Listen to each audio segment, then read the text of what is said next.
Hello. Hey, happy Wednesday.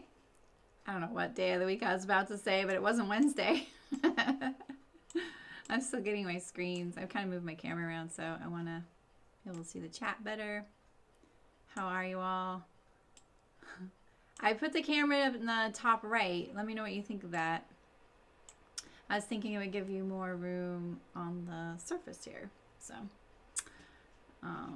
all right, so we are making the Myosotis dress today, and I kind of have a lot I'm planning on sewing today. Oh, that's not gonna stay there. There we go. Where's my mouse? So, I made a prototype last week, and it was gingham, and it turned out really great. And I just did the view B right here without the ruffles, and today I'm gonna do one with the ruffles, and I'm gonna do it in a double gauze. So, Brooke, hi Helen, yay, from the beginning even. Hey Claire, Brooke, how are you, friend? I've missed you. I haven't had internet. And it's been, do you have captioning on? Nice. I've always had it. You probably have it turned on right now. There's some streams I go into, it's turned on by default, and I always have to turn it off. If it's like in the middle. Sometimes I have it in the middle of the screen. Hello, Derek. Hey, Christina. Nice to see you. Oh, good, Helen. I'm glad. Yeah, Brooke, I've been meaning to check in with you, but like I've been falling asleep really early. And yeah, I hope you're well. Yeah, so I'm probably going to get right into this because I think I have an ambitious amount that I want to sew. This is feeling a little bit like sewing the Kalispell dress, which I think ended up being 3 streams, and I can't remember where I stopped, but I felt like I did the whole bodice in one, right? Hey, Beverly, nice to see you. I'm happy to be here too. It's good to see you guys. I really this is like the relaxing part of my days and weeks. I know that sounds weird, but it's like I just have to sit here and sew and hang out with you guys. So here's my double gauze. It's like this really nice watercolor print. I have autofocus off, so it's gonna look a little bit out of focus, but I got it at Hearts Fabric. This is my project though. It's not a sponsored stream. Hi Sherry, welcome. We love everybody, so you're welcome here. Are you new to live streams or sewing or both? Because if you need any tips on any of that, let us know. Oh, it is Helen? You have California. I doubt it's California weather. It's going to be 109 here on Friday. Someone showed a screenshot of this area, and it was like 113 somewhere. Like, not yet, but it was predicted, and I think that's gone away now. It's down to 109 Fahrenheit. I always have to specify that because people are like, what? It's pretty warm here. I finally turned the air on here the other day, and I'm really glad I did. I didn't realize how sleepy it was making me in the evenings that I wasn't turning the air on, you know? There's just not enough iced tea in the world. Oh, okay, cool.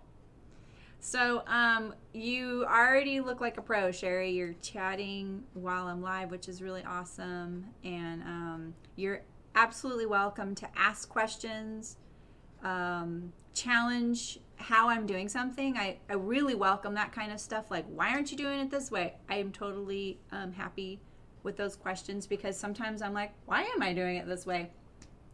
I've been sewing for a really long time, probably 30 years or so, and I did go to fashion school and I work in the garment industry.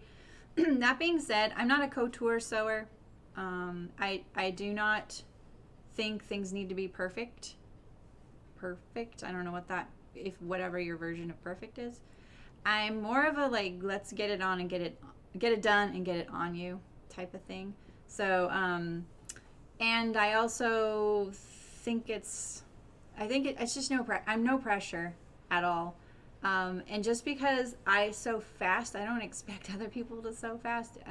I get a lot of comments saying, you know, that they wish I would edit my videos down and make them more compact. But I don't do that here. It's always going to be this kind of process where we get to do it together, because it's more of like a place to hang out and sew together and a conversation about it. I know for a lot of folks, I'm just in the background.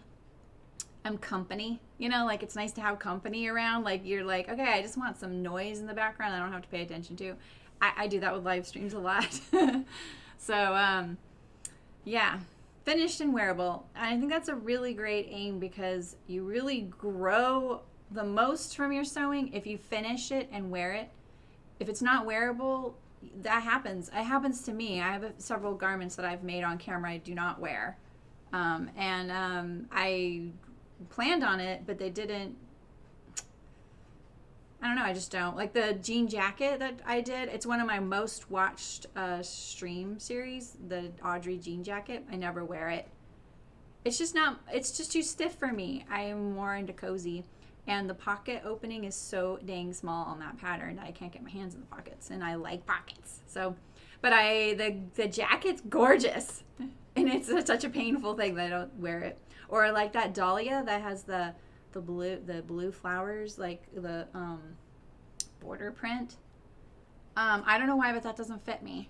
And I made the exact same size I've always made. So I could fix it, but I'm just thinking maybe I would auction it off or sell it or something. But yeah, I mean, and I make mistakes all the time. And I think mistakes are fine. Like, I've worked in a lot of factories, and people make mistakes in factories constantly. They aren't sewing something start to finish, so their mistakes are kind of more critical because they're not really allowed to slow down much, depending on the garment factory, or the factory, you know, if it's upper end or budget or whatever. So anyway, I think a lot of people are always surprised how much I use my seam ripper, and these are the tools I use. These are all I have right here. I have another pair of scissors right here because I was sewing bigger things once. But this is all I use, and I like binding a lot. I'm sorry. No apologies. I like binding a lot. But I think I've turned a lot of you onto it too. That's what I use the awl for. So these scissors, I'm kind of getting the hang of these things.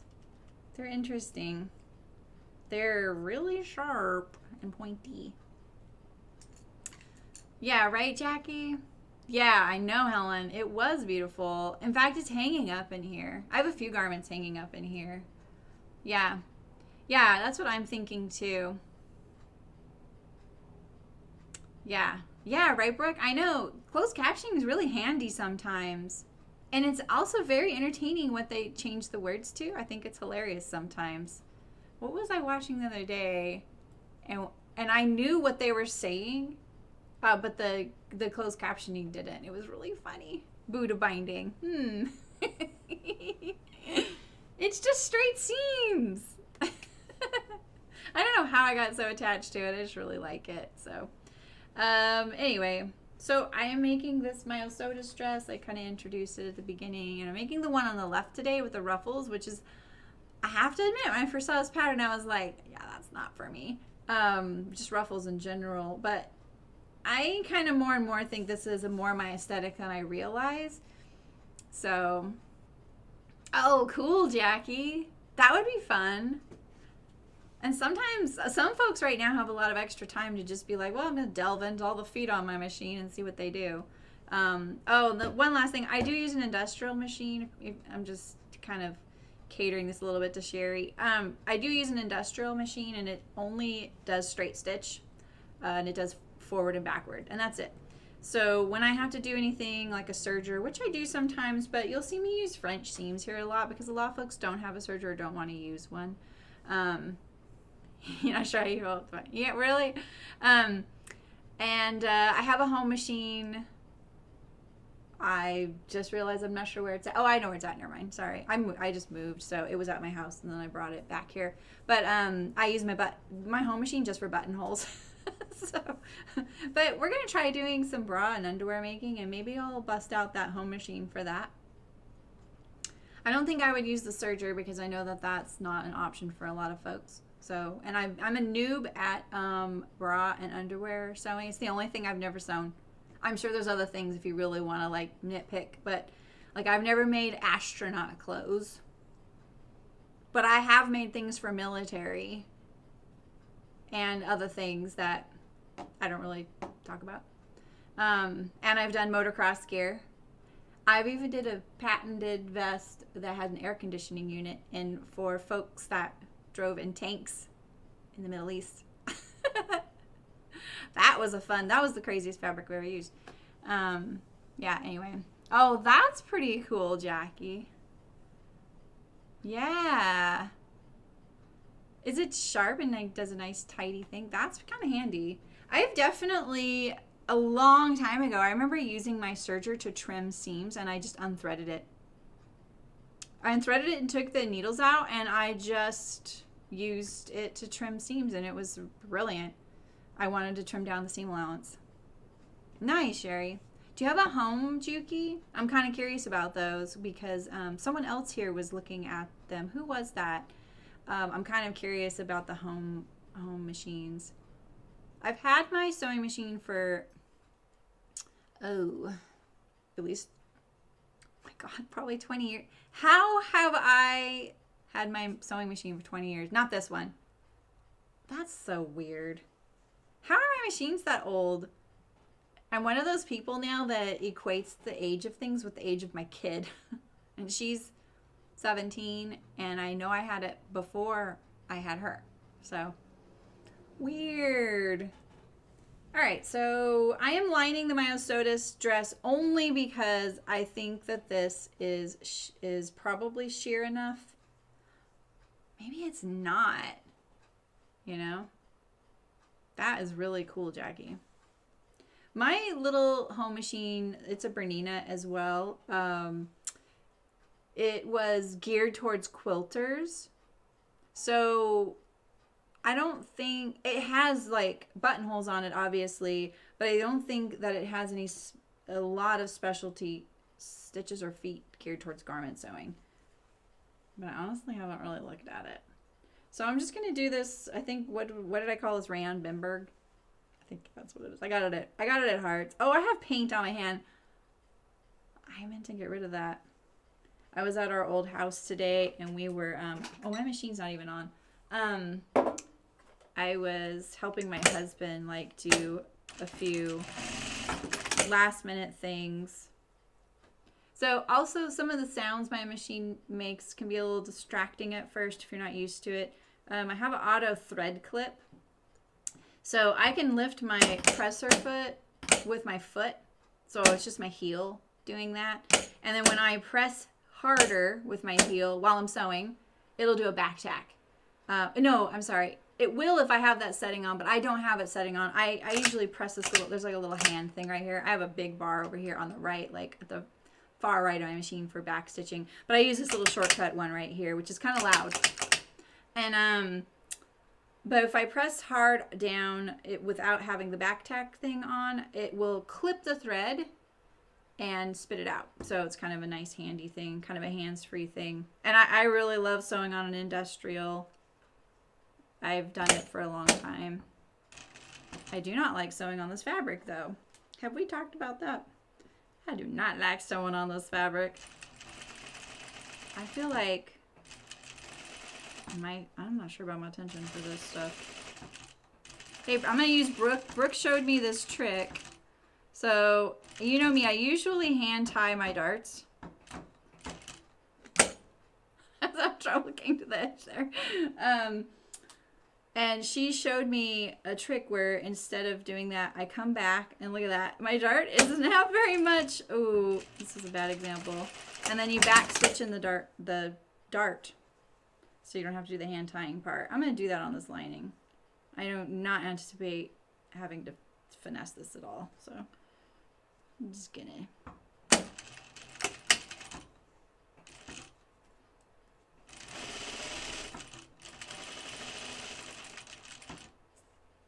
I didn't check my bobbin either. I wish I would have. I have another one all wound up, ready to go though. Ah, Juki straight stitch. Nice. 24th anniversary. Congratulations, Jackie. That's pretty cool. That's pretty awesome. Okay. Which Juki straight stitch do you have? I have the 8700-7. I used to have a 5550, which was older than how long I've been sewing. And I love it. I still have one that has a binding attachment on it. I had 3 of those, and I really like it. And this is apparently like the new version of it. I finally had to get my very first brand new, oh yeah, industrial machine. I'd never used the new one before, which was really exciting. And I felt like, gosh darn it, I deserved it after all that time. Yeah, Brooke is Sincere Sheep. She's my moderator here. Not that everyone's lovely. We never need moderating. The only time I need moderating is after I'm done streaming, and then all the bots start commenting on my uploaded video. But you guys don't see it because the spam filters on YouTube are pretty good. Mostly they're like, hey, let's be friends. And by the way, I make copyright-free music and I want you to pay me. And then the others I can't talk about. Oh my gosh, Alan. Congratulations! Penny, it's not a different result. It's just a shortcut. I won't do it on the double gauze. I'll just do it on this. That's all. Just because typically the way I like to sew my darts is I will, this one's attached to the side. I will usually sew up to the dart and then leave a thread tail, and then I hand tie it. And this way I don't have to do that step. It's just a cheeky little shortcut. And the lining's on the inside of my garment, and it's a little lax on the lining, so you know.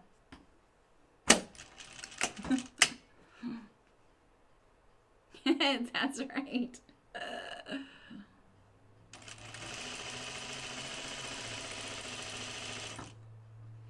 I was just laughing to my husband. You know, moving is so... I've moved a lot in the last 7 years just because, you know, we changed areas, and I also have a business I've had to move a couple times, so it's kind of been a pain. But this move was kind of emotional. I think it's just because moving this area was definitely kind of hard for me, and it really brought up a lot of that stuff for me. But also, you know, I saw a lot of stuff I hadn't seen in a bit that was, you know, packed away or just memorabilia. You know, you touch all of your stuff, right? And then it was so interesting, you know, like just touching all of our artwork and knowing we know who made it and all that. And one of the paintings, it's actually a print, was by this gal, and my husband and I have actually been like kind of reminiscing a lot lately, and it's been kind of fun. And that particular painting really reminds me of this conversation that when I got married, I was not 10. I was older, and I was probably 32 or something like that when I got married. Our daughter was 3, so maybe I was more like 33 or 34. I think I had her when I was 31. So yeah, so I was about 34. So our daughter was 3 when we got married, and we never planned on getting married or having kids. You know, things happen. And I remember when we decided, we were both kind of shocked that we decided to get married. And we decided over dinner one night. We were out to dinner, and we were just kind of like, you know, yeah, let's do it, you know. And so it was a very casual thing like we do, and like the whole deciding. And so then when we did so then we told people. We even waited a long time. We were forgetting to tell people we were getting married, the whole thing. I mean, we were just kind of weird that way. But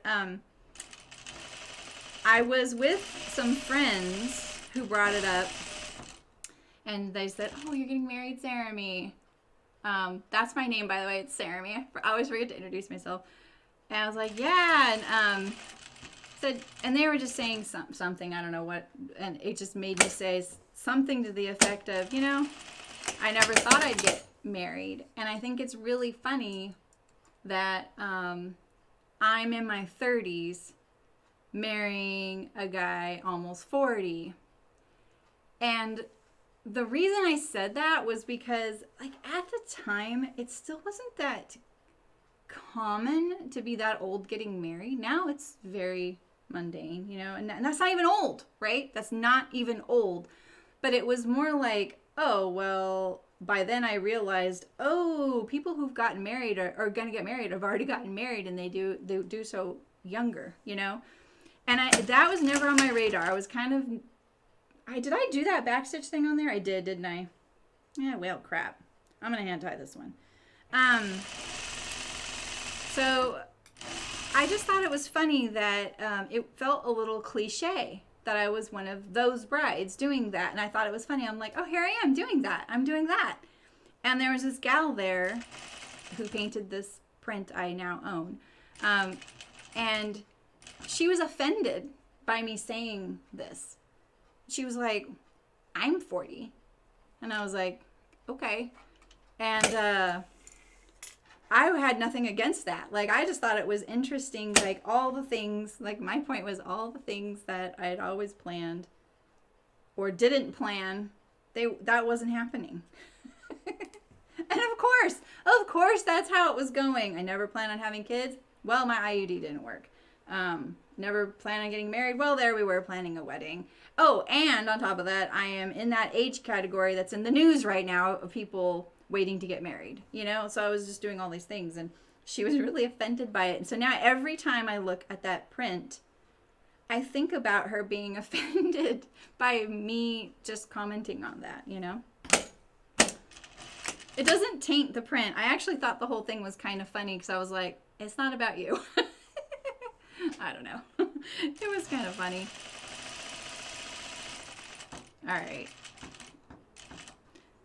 I'm not backstitching these. I'm just going to leave all these and cut them or tie them at the end.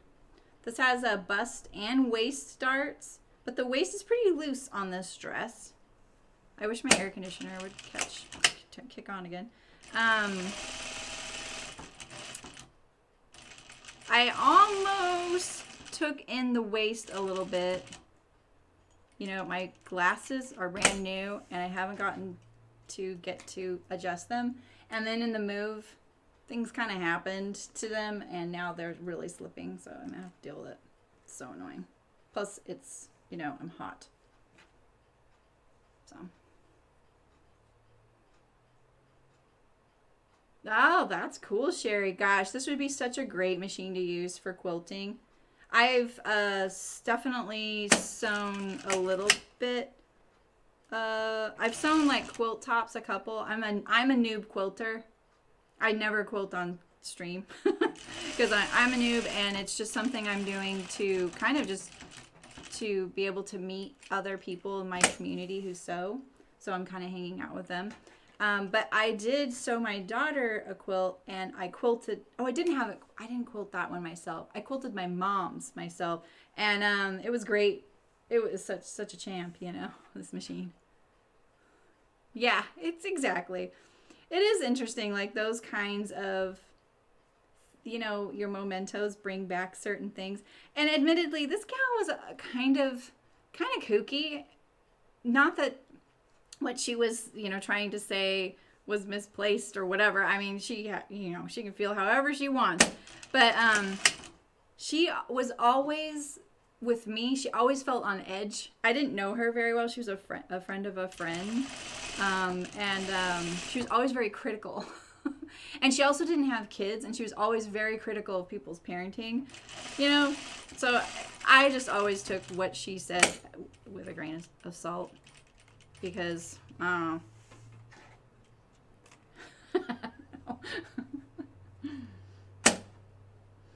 it was funny.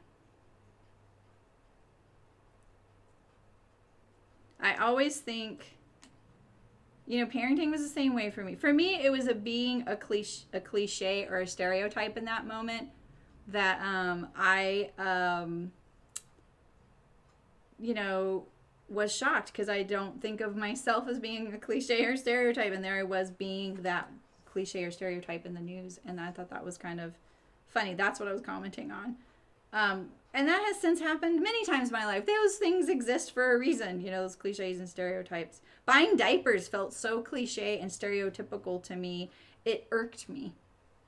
And I used cloth diapers, but, you know, I still needed some of the disposables. But I remember telling my husband once, oh, you know, we only used one at night, a disposable diaper. And I remember telling him, oh, we're almost out of diapers. And I almost cried after I said that, because I was just like, that's such a stereotypical mom thing to say. Oh, man. I bet Brooke's laughing. Oh, why do I tie darts? I tie darts because backstitching it can kind of, not all back stitches are created equal. I'm sure you've had that machine that backstitches a little chunk, right? Like it leaves like a ball there. It also makes it really hard to, it's not very accurate, because I find if you're heading one direction forward and when you reverse, your machine will invariably not go back exactly the direction you came. So there's that risk that you will go into the garment with your back stitch, right? And that's a no-go. That's absolutely a no-go. You also, if you were using a fabric that wasn't very forgiving, that could ruin it in a very sensitive spot on your garment that you really don't want to call attention to, you know, usually for a bust dart.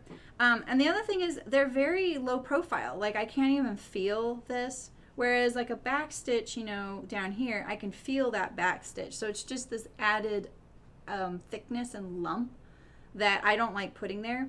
It's also really easy to take it out if I need to adjust something. And I'm more apt to want to take it out because it's easy. And I'm not going to hurt my garment. Because I know it seems a bit extra. Like I say I'm not a perfectionist, but there's just certain things, like I just like to ensure success on things. And if I have to seam rip in this area right around my boob, I want to make sure I'm going to be able to grab those threads really easily and I'm not going to nick the fabric. I'm kind of a klutz. So that kind of, for me, I don't mind. It takes a few seconds. So why not, right? Okay, I think I've got all my darts. There were 12 darts. Let's iron. Okay, where's my iron cam? I have to look around the camera because I moved everything.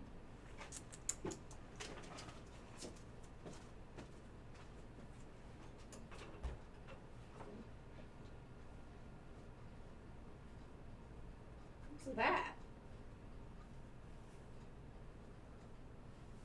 Oh, good. The air just came on. I ironed this the other day, and yeah, the stuff is very much wants to do what it wants to do.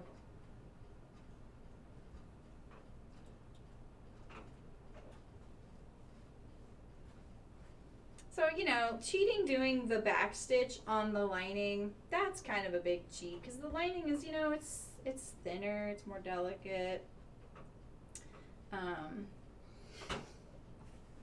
Maybe I should have tied it on here because of that thickness being up there. Let's get rid of this.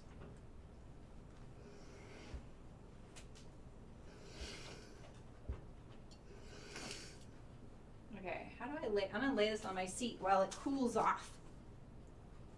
Yeah, boob holes are they are a special little thing, aren't they? You know, we all know that I've been sewing a while.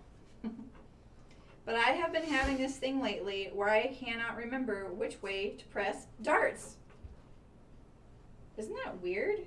I don't know why all of a sudden it doesn't make sense to me. Isn't that funny?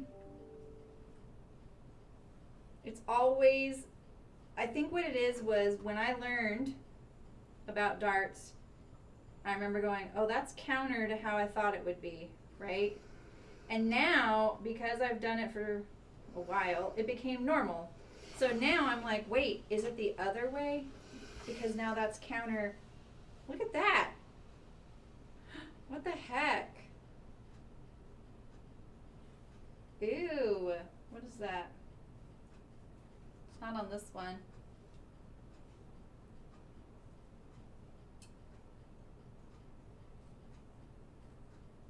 Wow.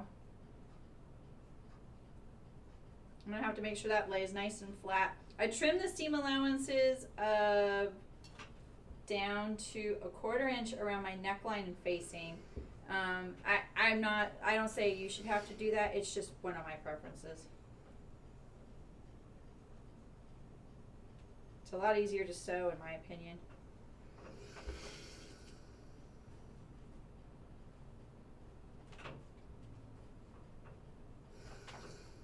Lining, man. Set it on my seat again. Yeah, it's so funny, Ellen.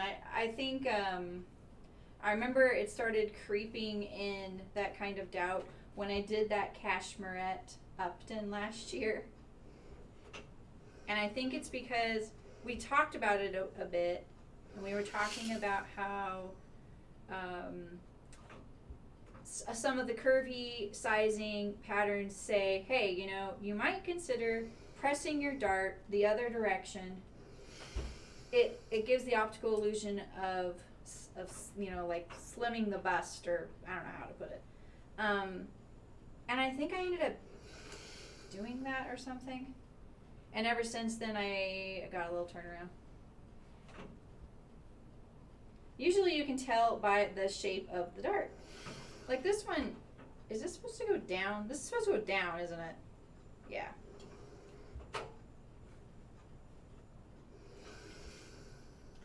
Actually, I'll do this one down.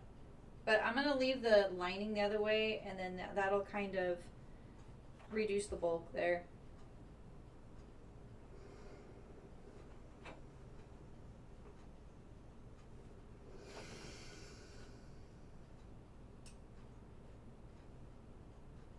I think I need a smaller needle. I think these darts would look nicer if I'd used a smaller needle. And finer thread.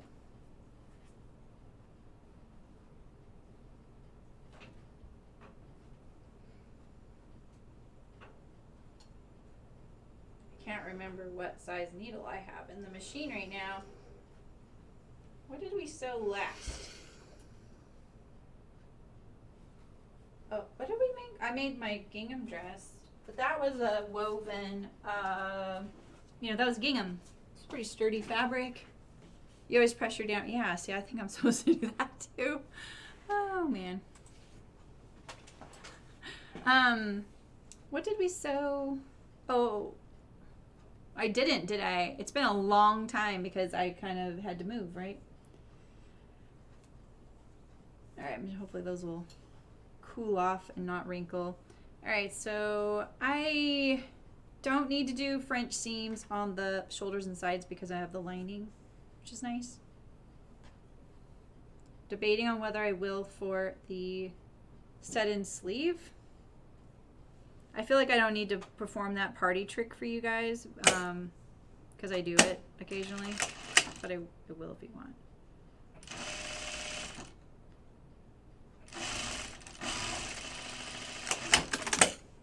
5/8 inch seams. I wonder where that started. Hedgehog. Was that the last thing we did? Yeah, I feel like we have done back-to-back double gauze.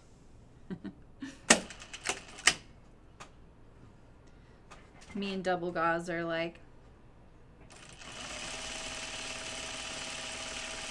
This double gauze feels a lot better quality, though. The other one wasn't bad quality. It just, it was very, the edges were very floaty. It pulled away from itself, you know?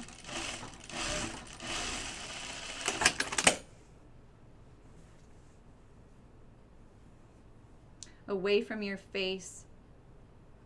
Is that what you use to remind yourself? I just know that from the inside of the garment it feels counter, but from the outside of the garment it makes sense. That's the way I always look at it. I look at it as wrapping around the body like that, and yeah, that would be away from your center or your face, I guess.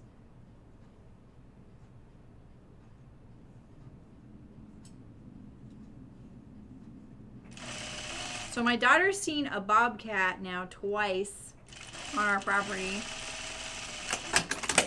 We're kind of excited, a little nervous. I'm gonna just trim these down a little bit. I just don't see the point of it.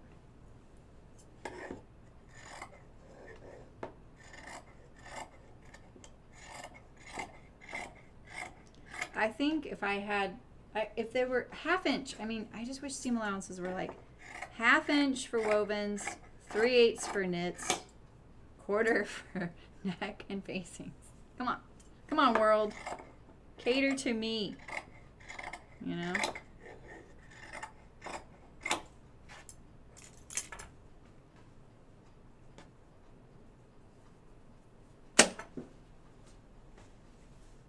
I like getting the, I mean, I don't like it, but I like getting the lining out of the way because I don't really like sewing lining, you know. So what are you guys working on? Are you guys sewing today? Ooh.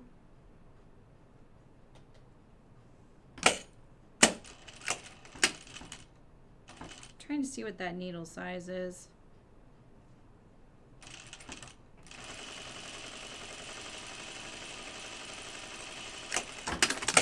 Kind of hoping Megan shows up. I want to know if she read that book we were talking about. My sister and I had a little book club over it.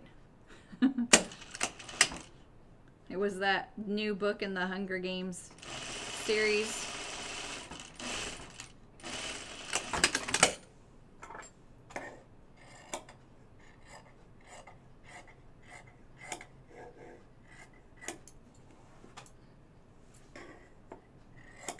So I don't see how this is uneven there. I don't really want to pull it to be even because I honestly think that could have been cut kind of badly because it's so hard to cut this stuff, you know. Yeah, Helen, right? Hey, Josie. The Love Notions Rhapsody dress. Oh, I don't know that one. That's cool. How's it going? Hey, Vicky. You are. I'm worried about wobbly binding. I worry about that too. Oh, okay, Jackie. Just an 1/8. Okay, so you can't adjust how much it trims off. You're sewing mostly knits, Christina? Yeah, 2 little ones. Shoot. Nice, Jackie. Oh, the Sonata dress. Okay. Oof, Penny, right? That kind of deciding whether I should brave going into insert any business here. I had to take my daughter to get not an orthodontic, wisdom tooth consult yesterday. That had been pushed because of the outbreak. And she is probably one of the more, oh God, this was sewn really crooked right here. She's probably one of the more responsible kids her age. She doesn't hang out with her friends, which is kind of a bummer. That has to be that way, and they're not being very responsible, her friends anyway. And now there's a little outbreak of COVID amongst them, so at least she's avoiding that. But you know, going to that office, we were a little nervous. You know, we saw someone walking out. One of them had a mask and one of them didn't. They were together. But that doctor, he is installing negative pressure chambers. Like making all of his exam rooms and places negative pressure chambers, which I'd never heard of. I'd like heard it maybe once in passing, and that's what they put people with COVID in. It's like the safest way to deal with germs and stuff and keep people safe. So I just backed up that side seam there a little bit. But you know, I went another place that serves food the other day and nobody was wearing masks. I was like, so yeah, that is a little, I mean, and the irony, right? You're looking for mask fabric.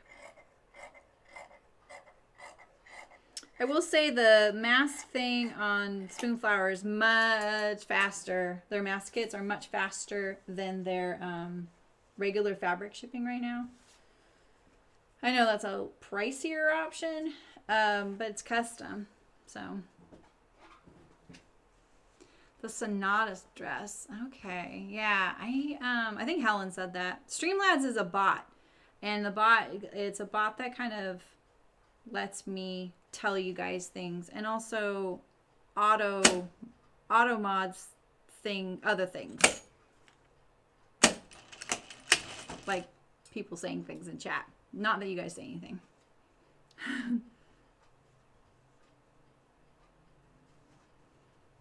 When I was first watching live streams, I was watching them on Twitch, and that platform is all about live streaming. That's all it is.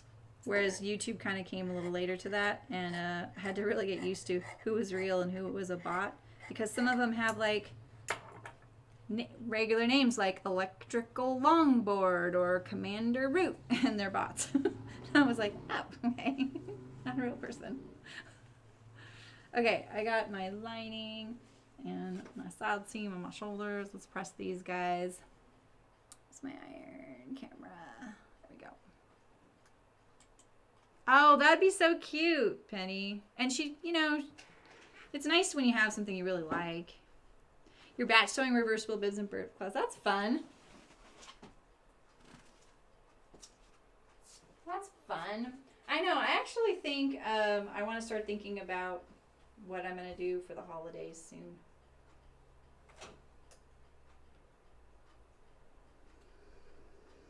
Oof. Let's finger press this first.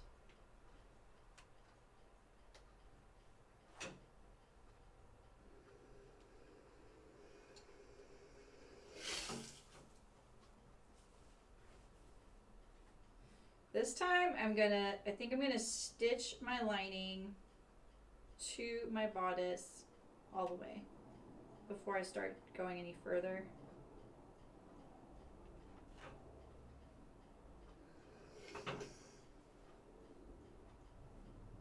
I do admit, wider seam allowance, easier to press. And I always worry that these things, you know, will need pressing after laundry. And in fact, on my gingham dress, I stitched all this down. That helps ironing. If it's a garment that it would look cute for just top stitch your seam allowances down, if you want to prevent more ironing, I do it. I do it all the time.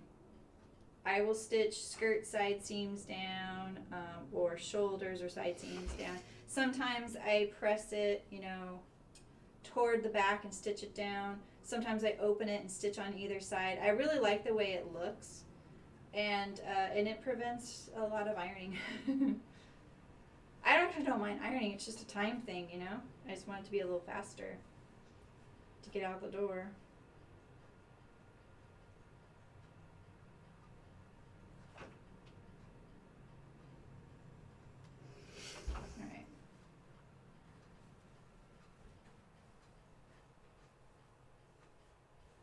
I think it could look cute on this. It just means a lot more sewing. I do it a lot when I make bias cut garments and I don't finish the seam allowance because you don't really need to on bias cut because it won't unravel. I will just stitch the seam allowances down as an extra precaution. And it's also flatter. I like how flat that makes the seam. I think that's a little more flattering, you know?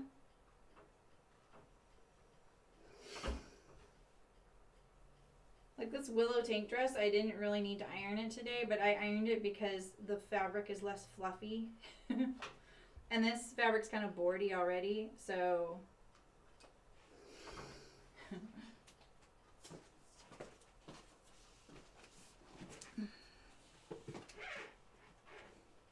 Yeah, I think it's Love Notions. That's why she mentioned it. Sonata. How do they do their hashtags? Do they just say hashtag Sonata dress? All right. So let's see here. We're going to put our lining down here.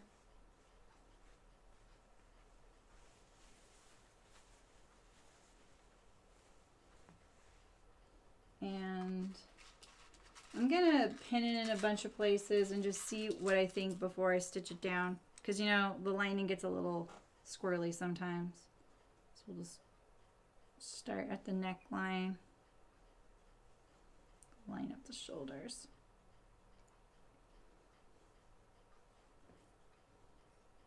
It's a good time to fit things too, right? But I already made my gingham dress as a fit. So that's kind of nice. That's why I was like, maybe I should take in the waist a little bit. But I think with the ruffles, it just won't matter. So I'm just looking at this, you know, because like, see, it hangs down, but that really can just be because the lining is so squirrely, you know? When I handle these kinds of fabrics, it always makes me thankful that I didn't work somewhere where I had to deal with it. Oh, okay. Hey, Ray. Oh, perfect. You don't speak Hashtag. Do I stitch the lining? Wait, what does that mean? It's probably just a typo, I know, because auto fill. All right, I'm gonna keep an eye on this little thing here, this little doohickey. Just see, let's see how it's doing already. Keep it really nice and relaxed.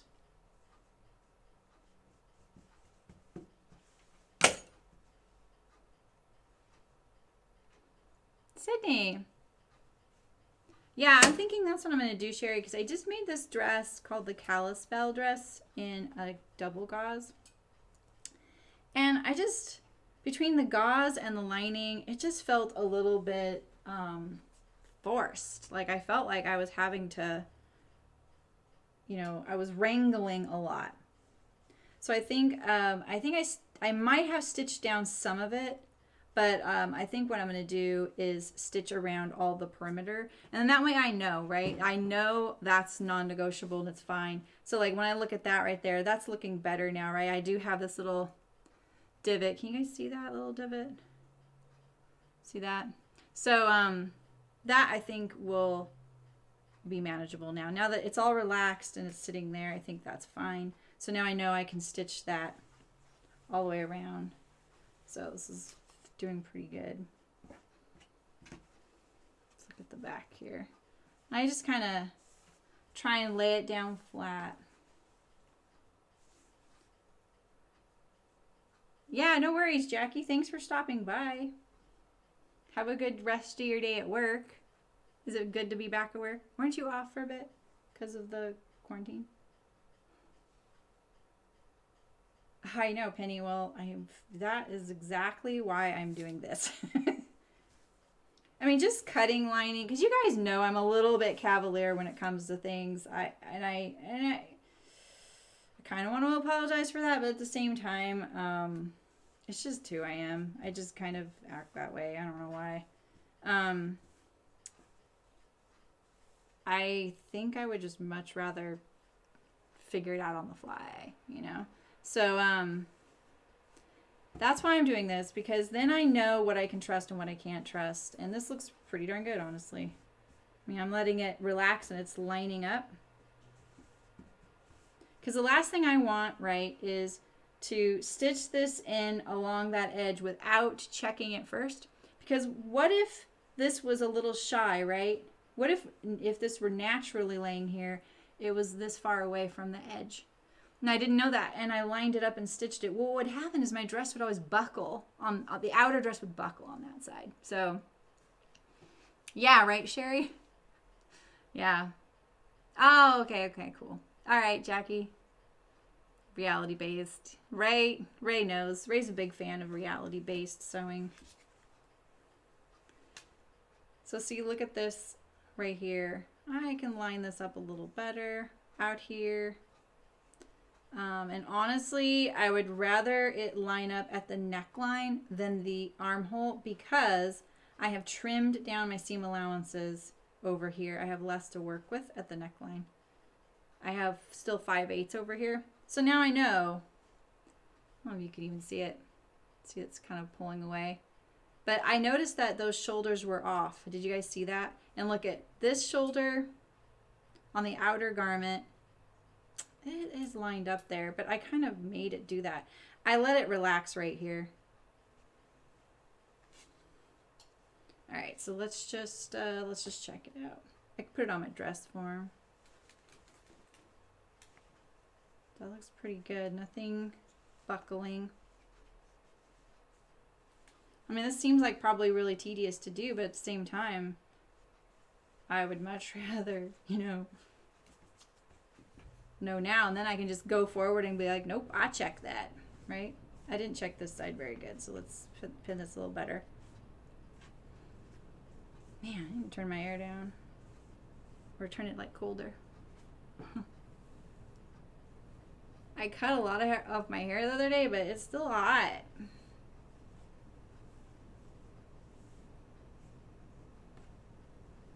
It's hard when you have these, you're making a cup, right here.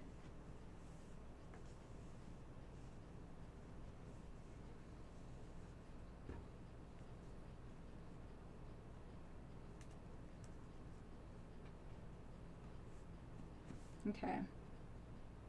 I feel something poking me right here. I washed my hands when I got to work. I don't know why they look like this.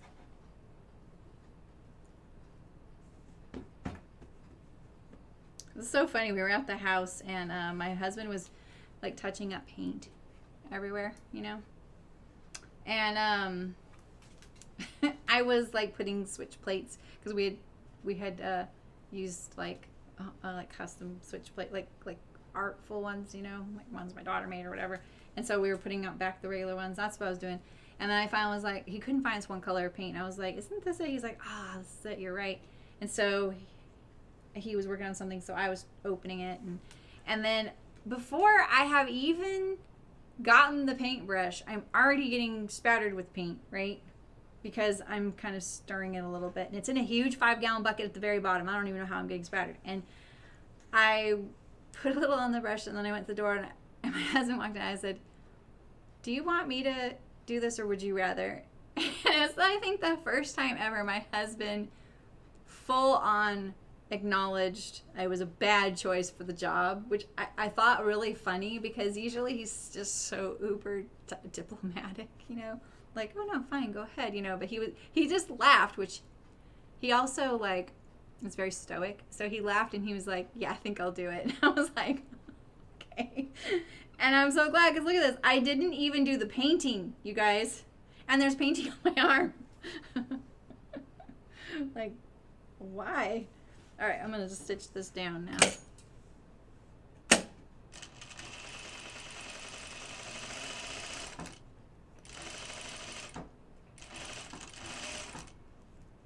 I'm not going to do it right up at the edge either. I'm going to do it a little bit in.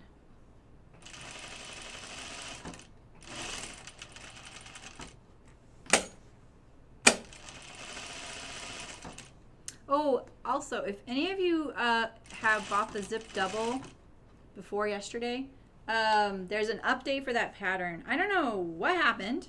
I don't know how we missed it, but after the pattern testing was all done, we took one of the things that the pattern testers said and we made the pattern print on fewer pages. It was a good suggestion. I just originally didn't want to do it because I thought people would be like, the pages are too cluttered. Wait, why did it just run out of thread? It's not out of thread. And most of the notches vanished. And I had printed it out and everything and didn't even notice. And so I even thought, I looked at it and they were in a couple places, just not all places. So anyway, if you got it and you got an update and you've printed it, you only need to print out, I think, page 3, 8 and 10, or 3, 6 and 10. It's just the notches. Just so you know. You don't need to print the whole thing out because it's a lot of pages and it's color. Why does that look like that? And I don't want you to miss that email.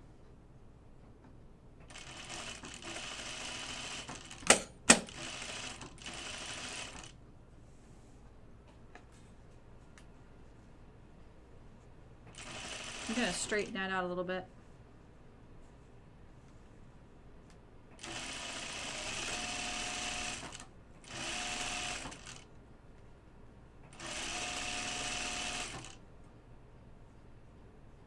Ooh.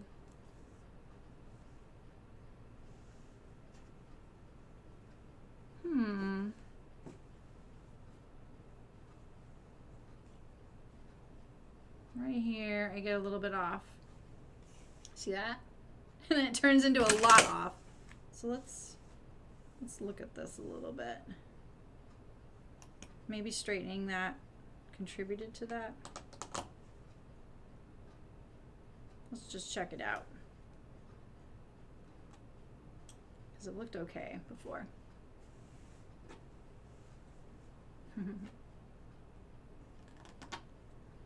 And then this Saturday, I'll be sewing it live and doing a zipper pocket modification, which I'm actually really excited about.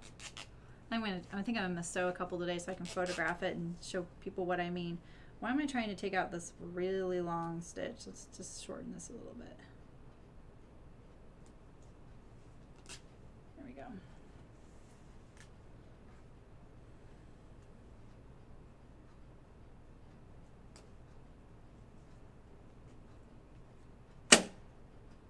And that's the other thing my machine does. Eventually, it gets impatient for me and it slams down. It's like, fine, do something else. Spend time with the seam ripper. It's kind of a jealous creature. All right, so if this was here, let's see how I get out of this pickle.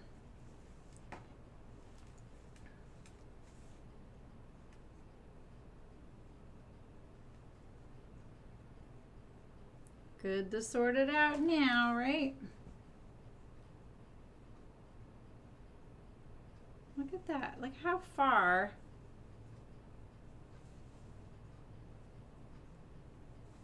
This looks okay. Till about right here. Till about right here.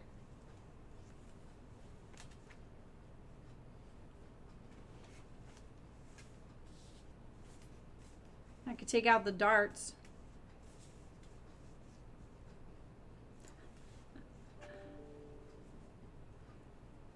Oh, I think I did.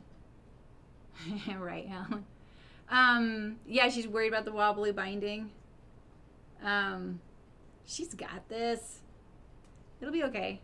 Just make sure you start with your seam, like manage your seam allowance, and when you wrap it to the other side, make sure you don't leave any slack.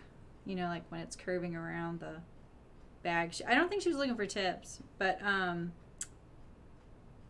I find that happens often when my seam allowance is too narrow, and I end up not filling up the binding with the seam allowance.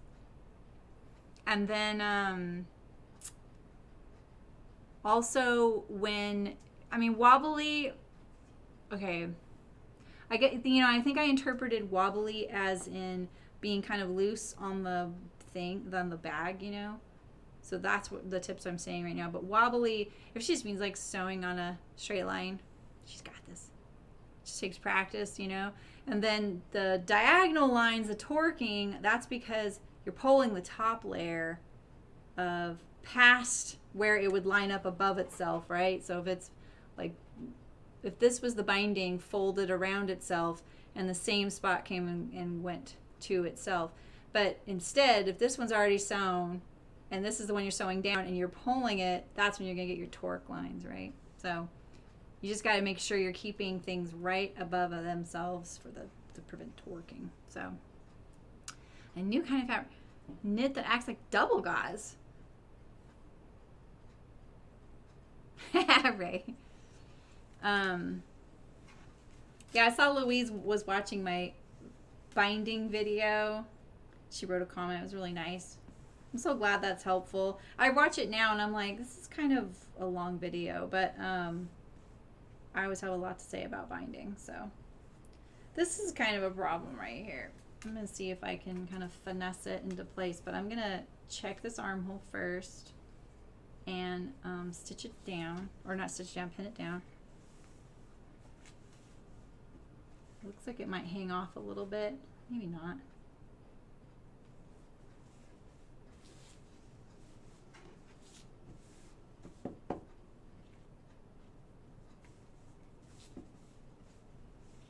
This is why I'm doing this, because man, the lining.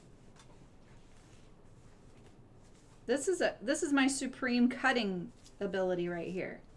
That's what that is. That's my amazing cutting skills. And see, I don't see, right? It's all nice and flat. Is it nice and flat? We can even triple check by going like this.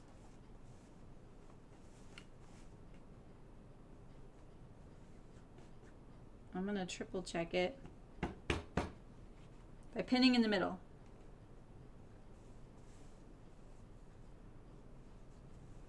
Yeah, I'm wondering what that is. I've actually made, I've used linen knit. Well, I really liked the fabric itself.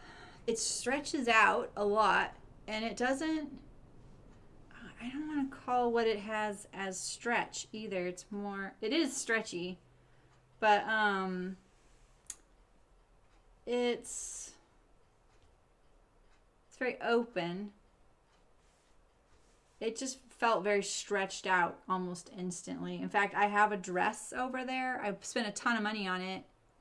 And then the garment was absolutely a fiasco. I hadn't had a fiasco in years, and it was a fiasco. And it's just sitting over there because I don't even know what to do with it. Like, I want to salvage the fabric. I just made like a simple tank dress. And the armholes are like down to here now. And if I do this, it changes the neckline. And that fabric is so hard to unpick without any repercussions. So, yeah, right, Sydney? Yes, exactly. Ooh, it's 99% poly. And it's a double gauze. Yeah, it would probably be kind of hot. All right, so we're just kind of going around here. We don't really want any kind of weirdness on the outside. So yeah, look at that. That's my supreme cutting right there. So let's just pin the heck out of this right here. And then we'll stitch it down. And we'll just trim all that stuff off, and it never happened, and none of you will say a word about it. Right? This is So-So Club, and we don't talk about So-So Club.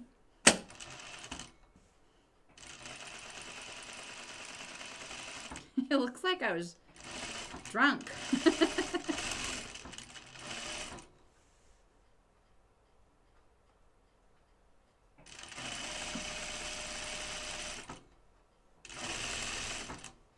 Okay, I need to make it to the front. But I'm not going to. Oh my gosh, what a pain in the booty. I think I might. I don't have time for this. I'm going to take out this dart. That's what I'm going to do. I'm going to take out this dart. I already trimmed my seam allowance too much. So what happens here stays here. First rule. Right? Yeah, and they were fine at the beginning, Beverly. That's how bad that fabric stretched. And it's linen knit is really heavy. It's a really lovely fabric. It's not very like, it's kind of warm. Can you believe that the only dart I have to rip out is on the lining? And it's one of the ones I backstitched.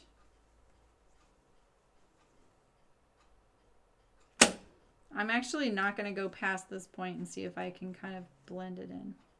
We'll see. It's kind of a cheap way to do it, but let's see. All right, so now we're going to stitch that down right there, or pin it. I keep saying stitch. But that solves it. Just doing that.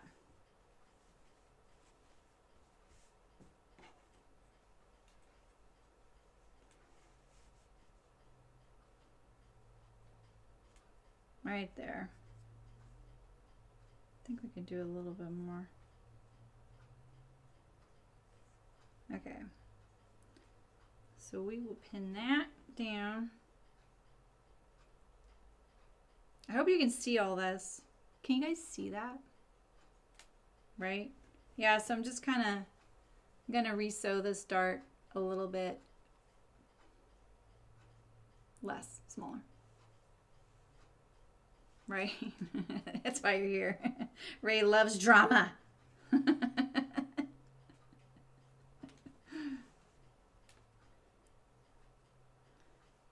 Ray, I swear you could do a blog. Ray's ramblings. Not that you ramble, but you know what I mean? Like, it would work.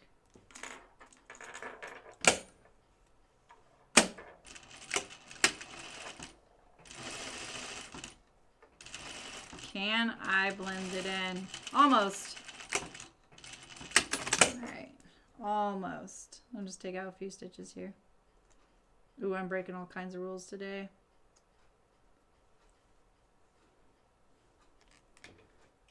Kind of a shame on this one because this fabric's so nice. I want a nice garment. All right. Carry on.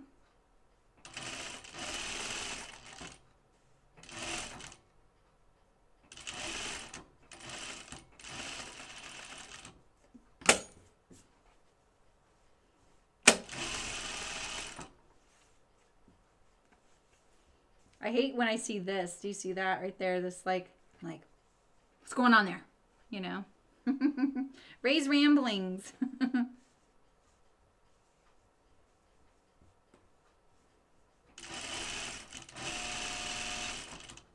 I want this all flat. So I could have created a little bit of a funniness here, but it's on the lining side. And this is a nice loose dress.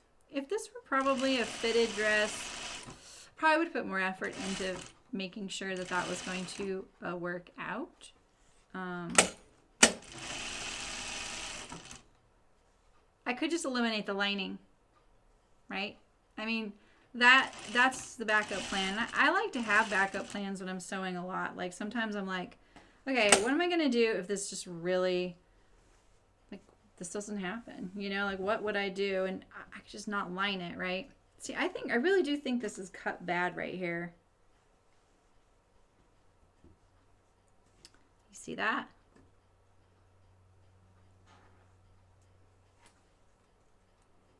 Because I think like I have a little bit of room there, but it's barely gonna get caught in the neckline.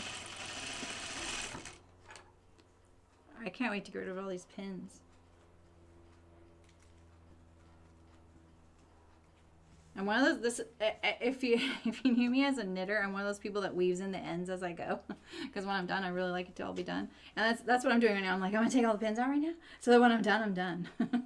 It's like, I don't know why.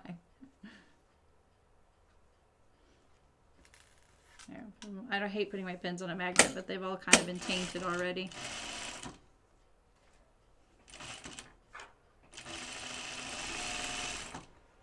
I think it would be fun to do a gingham sew-along. What do you guys think about that? You can do whatever you want, but gingham.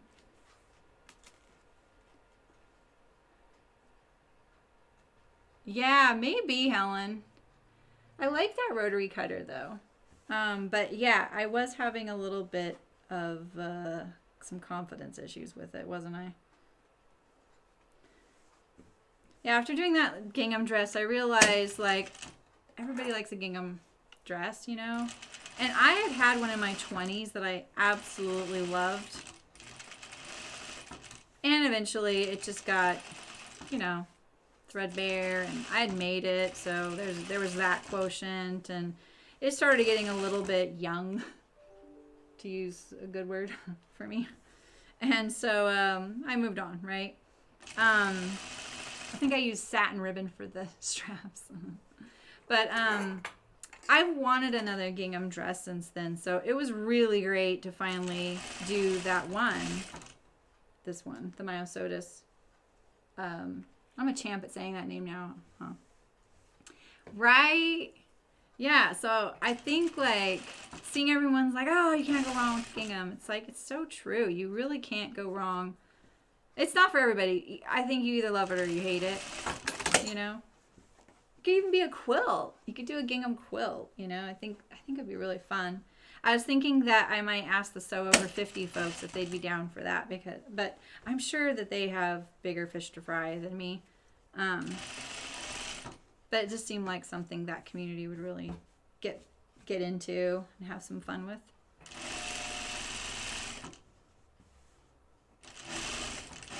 I could always just ask them. Oh, that's not lining up right there. Wait, but everything else is, so we're gonna carry on for now. The armholes are always really tricky because there's so much bias, you know, in there. I'm trying to keep it flat a good distance in front of it. There we go. All right. Let's see. It looks pretty good.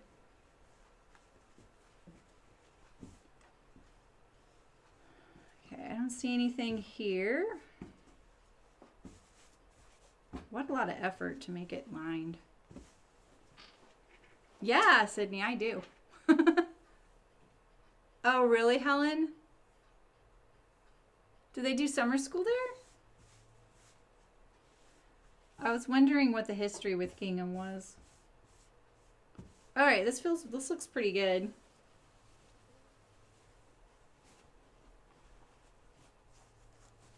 Yeah, okay.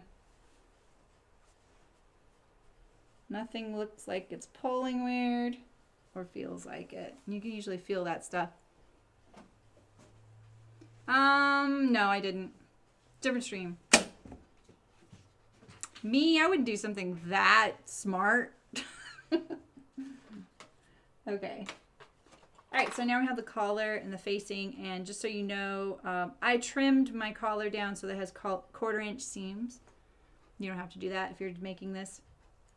And I don't use fusible interfacing, so you'll see I just have the poplin, and that's just my own personal preference as well. So I'm going to sew the facing first, actually.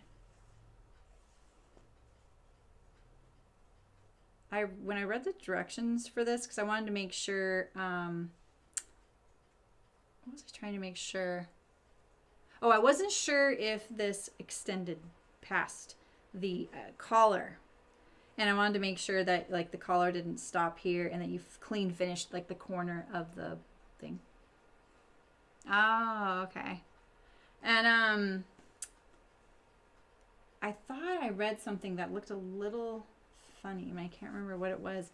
They made it sound like you turned this to the outside, and I was like, okay, is this a Kalispell all over again? So you don't, though. All right, so I got my 1/4 inch seam allowance, so you're not going to see the 5/8, but if you have your 5/8, do your 5/8. So.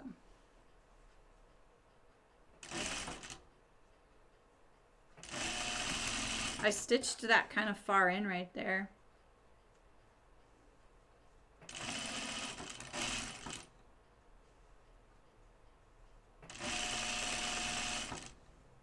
So things like this can really tame your gingham, like facings and things.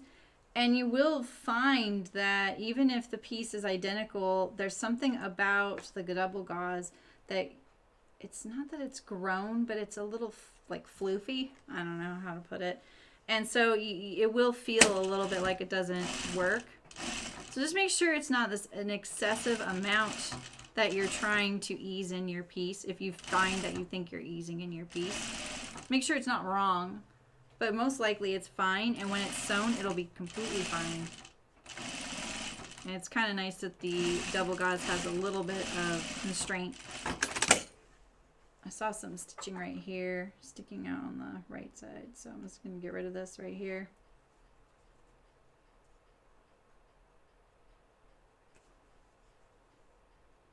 Kind of finessed it right there.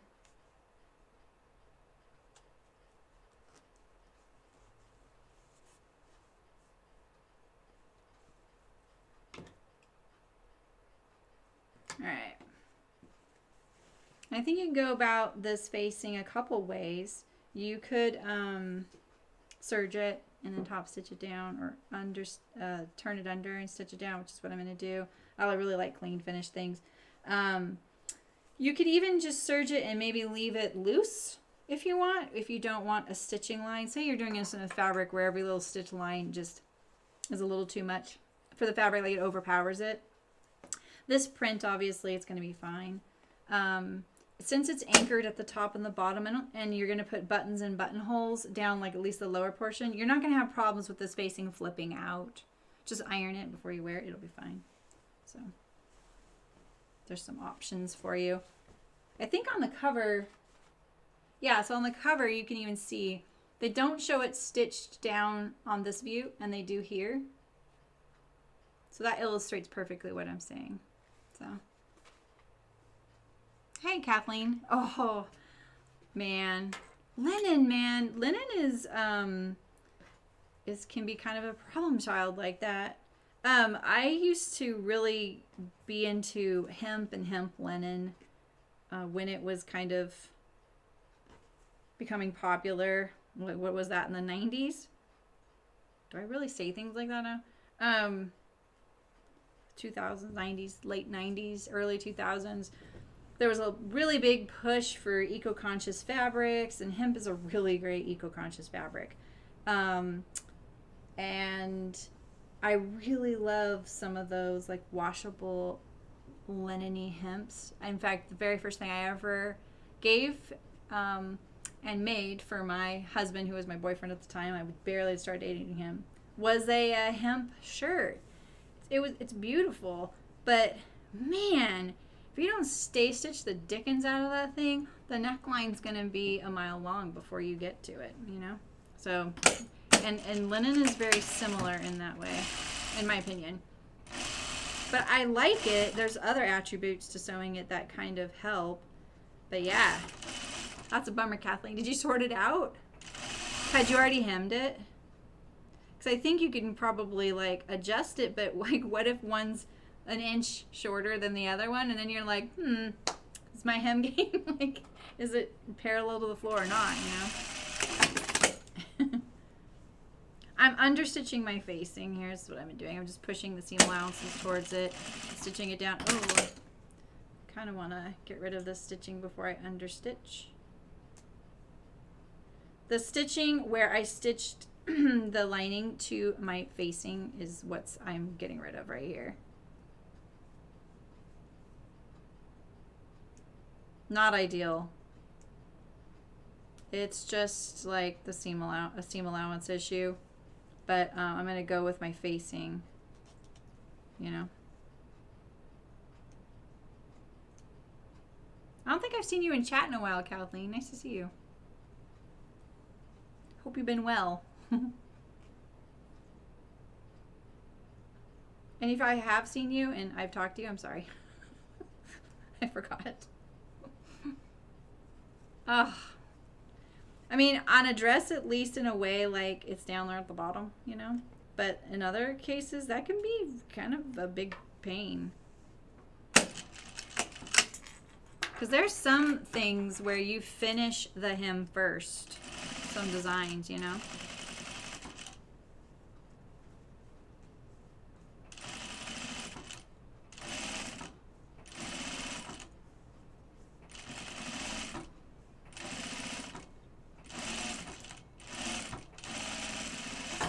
like just under stitching that, I can see the,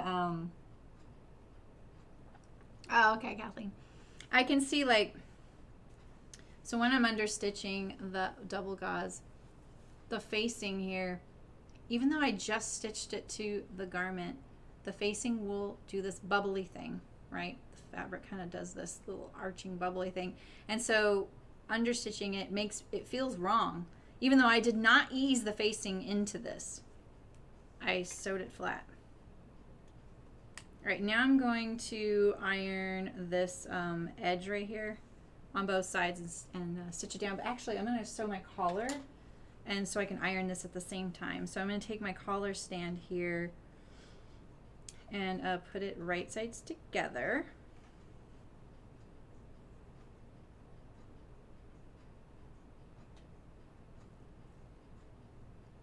And like this fabric, like I could easily not line these notches up right here because it's just got kind of a mind of its own. There's no top or under collar since it's a collar stand, so you don't have to worry about that.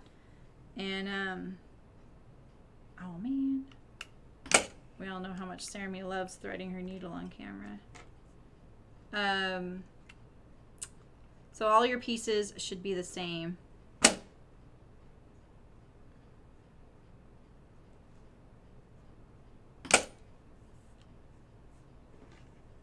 And I think what I'm going to do is sew it from the poplin side so that it'll stay tame. Maybe I'll put a few pins in it. Yes! You know, it's not something I like do as a practice, Beverly, but I did it as an experiment on that bow top. And I also did it on the Hey June handmade Lucerne blouse. But I did that in a band on that one, and it worked great. So what I did on the bow top, because it has a really wide hem, was I interfaced the hem that I folded up. And I think all I did, it's in the video, that was a long time ago. I think what I did was I put the interfacing, so if this was the hem, this was the garment right here, and this was what you were turning up, and then you were turning this under, I only put interfacing between this fold and this fold. Only so that this didn't become like a ridge. I may have done it all the way to the edge though. And then I was really careful when I hemmed it that I definitely folded it along that interfacing edge, and I didn't get any buckling. And it worked great. Like I barely have to iron that thing. Whereas the other one I did and pitted against it is a pain in the butt. So I think that method really works. Alright, so I'm going to just sew this top curve, and like I said, I have 1/4 inch seams on mine, which is so much easier, just saying.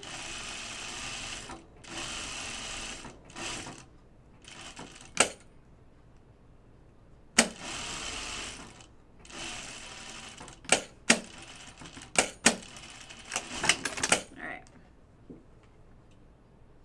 One of my layers of double gauze wanted to get a little bit finicky there. Yeah. Yeah, in fact. Oh, well, Beverly, on the Cali, how do you hem that one? Do you face it, or do you narrow hem it? Is it a rolled hem? Like a little rolled hem? Because that's a curve. That one has quite a curve. Yeah, where did I do that, Sydney? I did that too. I didn't use wash away stuff. What was that on, you guys? I feel like it was for a Hearts fabric. Hearts project. I can't remember now. Alright, so I'm going to take this over to the iron, and I'm going to iron this. But I'm going to trim this down a little bit. This is exactly why I like 1/4 inch seams too. Like all of that seam allowance, if that were 5/8 going into this, it's just too much. It's really hard to get that curve. Even now you can see it's kind of bumpy, and the kind of the best way to get rid of some of that is to kind of get rid of some of this, kind of notch it and get rid of some of this. I hardly ever do this. Um, I think it's mainly because we're usually doing this collar stand to a collar, and it's just not as noticeable. But you have to remember, like, when this is sewn, this seam line is your finished seam line, right? So all of this has to go in here like this. And so you can already see that it has to fold up on itself. So if this was 5/8 inch, it'd be a lot. It'd be really folding up and creating some pretty significant bumps. So we're just going to get rid of some of it so that it has a place to go. I'm so scared I'm going to cut into my thing with these scissors that I'm cutting in this really weird way. These are so sharp. All right. Okay. Let me take that over there. Oh, is the cat? It's just an inch.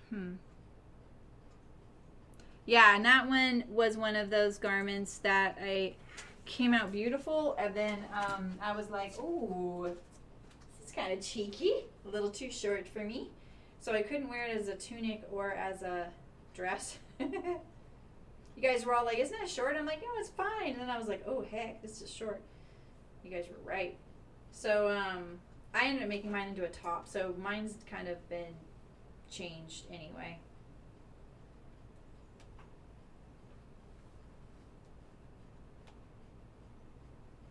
All right, so I'm going to press this seam allowance one way first. Make it easier. It's not very hot yet, though.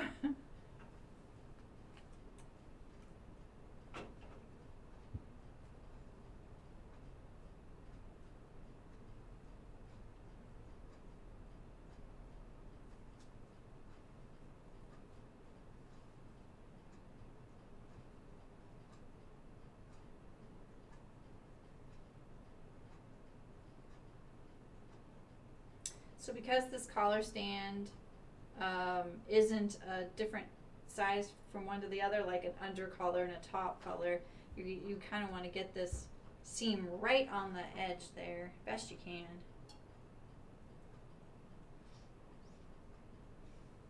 A little bit of mine creeped out on my inking on my notice later. Just right on the edge, because it should be the same front and back. If you want to bias it to one way, I would bias it to the inside.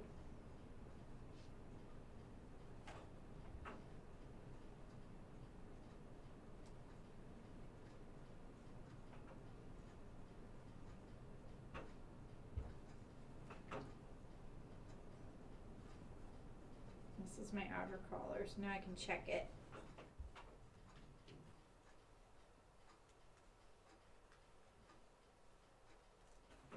So it came up a little bit, and that's because I kind of biased it to the other side there.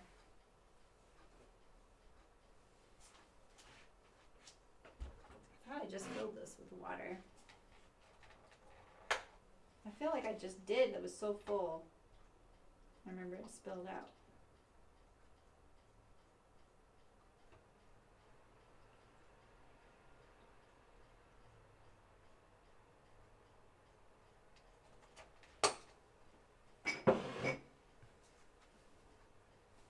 That'll be better now. Oh, I also changed my facing so that it lines up with the neckline. So if you're sewing this, I really wish I would have mentioned this earlier. But now if you didn't watch the cutting video, I made this so, just a second. So this point right here lines up with the neckline right there. If you did not do that, it's gonna be okay, especially if you left your 5/8 inch seam allowance, but yours probably looks more like, this edge is more like that. And then your, it's not, I'm exaggerating it. Your collar, because it's at a 5/8 inch seam, is gonna come around and catch that in there. I kind of think they did that because they didn't want this really long, narrow point like that, because it's kind of fussy. But I kind of found that I just wanted it all the way into the neckline. That's why I ended up adding it in there. And that's in the cutting video. You can see how I did it. It was a very easy change. You might even be able to do it on the fly as you're cutting out your facing. You just need your front handy.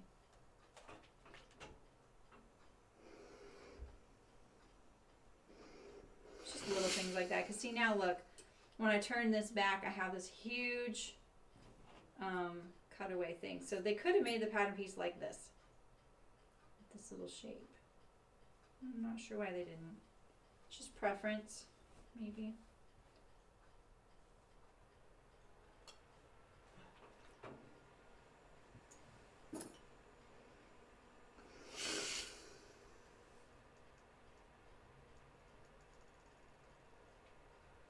I didn't put buttonholes in my gingham one. Oh, I'm going to iron this finally. That never happened.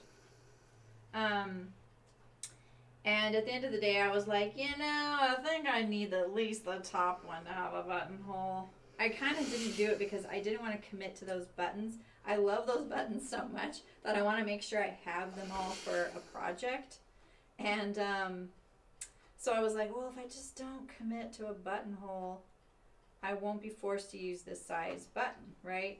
But it was a little hard to get it off my over my head that night. I probably had my glasses on too because I was tired and I was like, I can't get it over my head.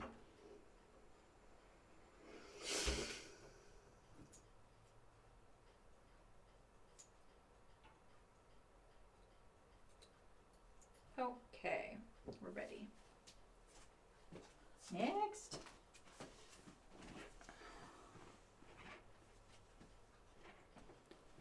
You guys are always worried I'm going to forget to bring you back, aren't you? Fusible thread.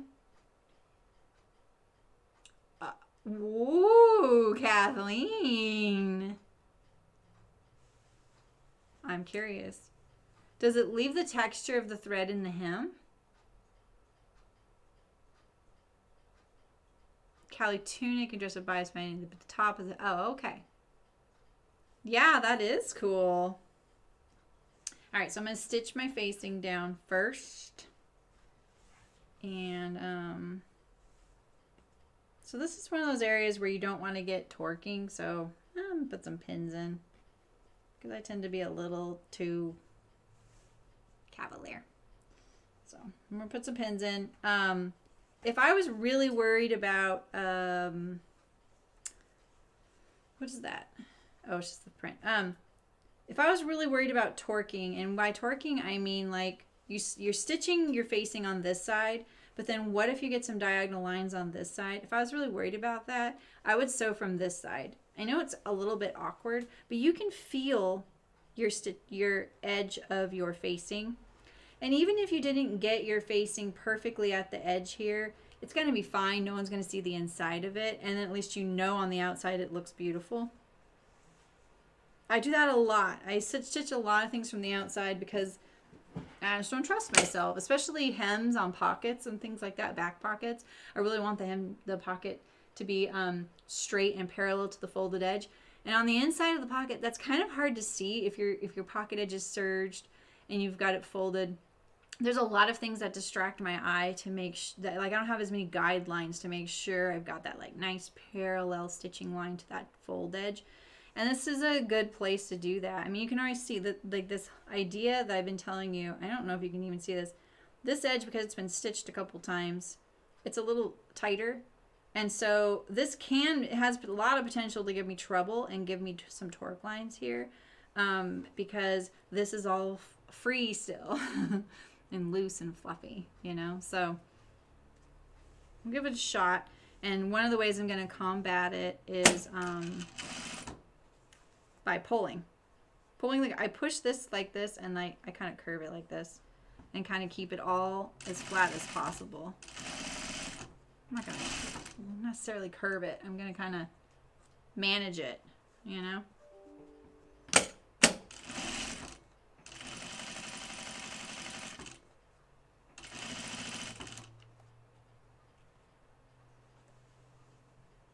But you can have a raw edge up here at the top. No need to finish that yet. The collar is going to cover that up. There you go. And see, the other thing that's awkward about this facing not going all the way up to the top is that when you stop stitching your facing down, you will be stopping like down here. Well, that's fine as long as that edge gets caught into the neckline, right? But if you don't backstitch, which I don't typically on these, you have run the risk of this stitching kind of working its way out from under that collar seam. Oh, cool. Kathleen, that's pretty cool. Wow. Did you, Sydney? That's awesome. Which ones did you get? I think I'm going to place another order. I really like them. I think I might get more of those green ones. So then I can just put them on something else too.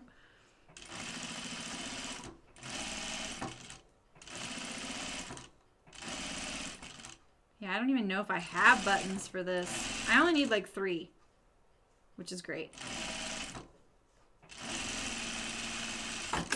It's such a busy print that maybe I would just use something simple. I didn't get any torquing. I didn't even check this one. How'd this one go? That looks pretty good. I don't know. Can you see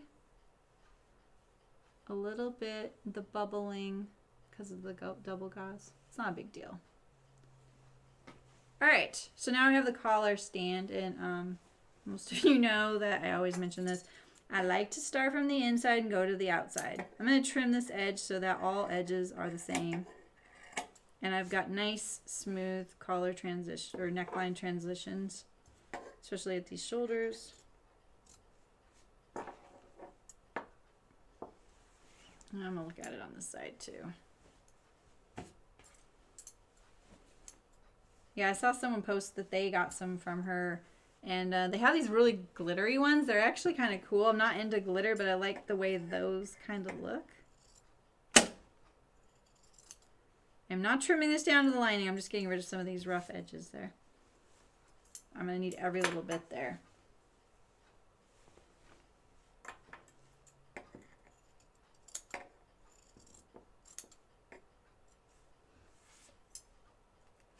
There, that's awesome, Sydney. Oh, a plaid shirt, and you just got the irregular. Oh, those are cute. I actually looked at those too. Jan, hi. Nice to see you. I'm glad you were able to join today too. We're making the Myosotis dress. It looks like this. I'm making the ruffled one on the left right here. And I made that gingham one the other day. So, all right, so this is my outer collar with the facing right here. And so I'm going to use this edge. And I'm going to start on the inside. And this should be hecka fun because of the double gauze. I'm going to actually start at the center. Right here.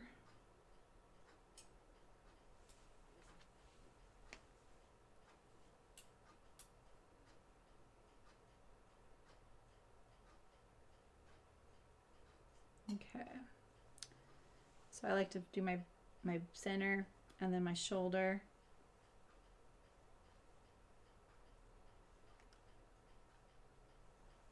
And then I'll make it work in between.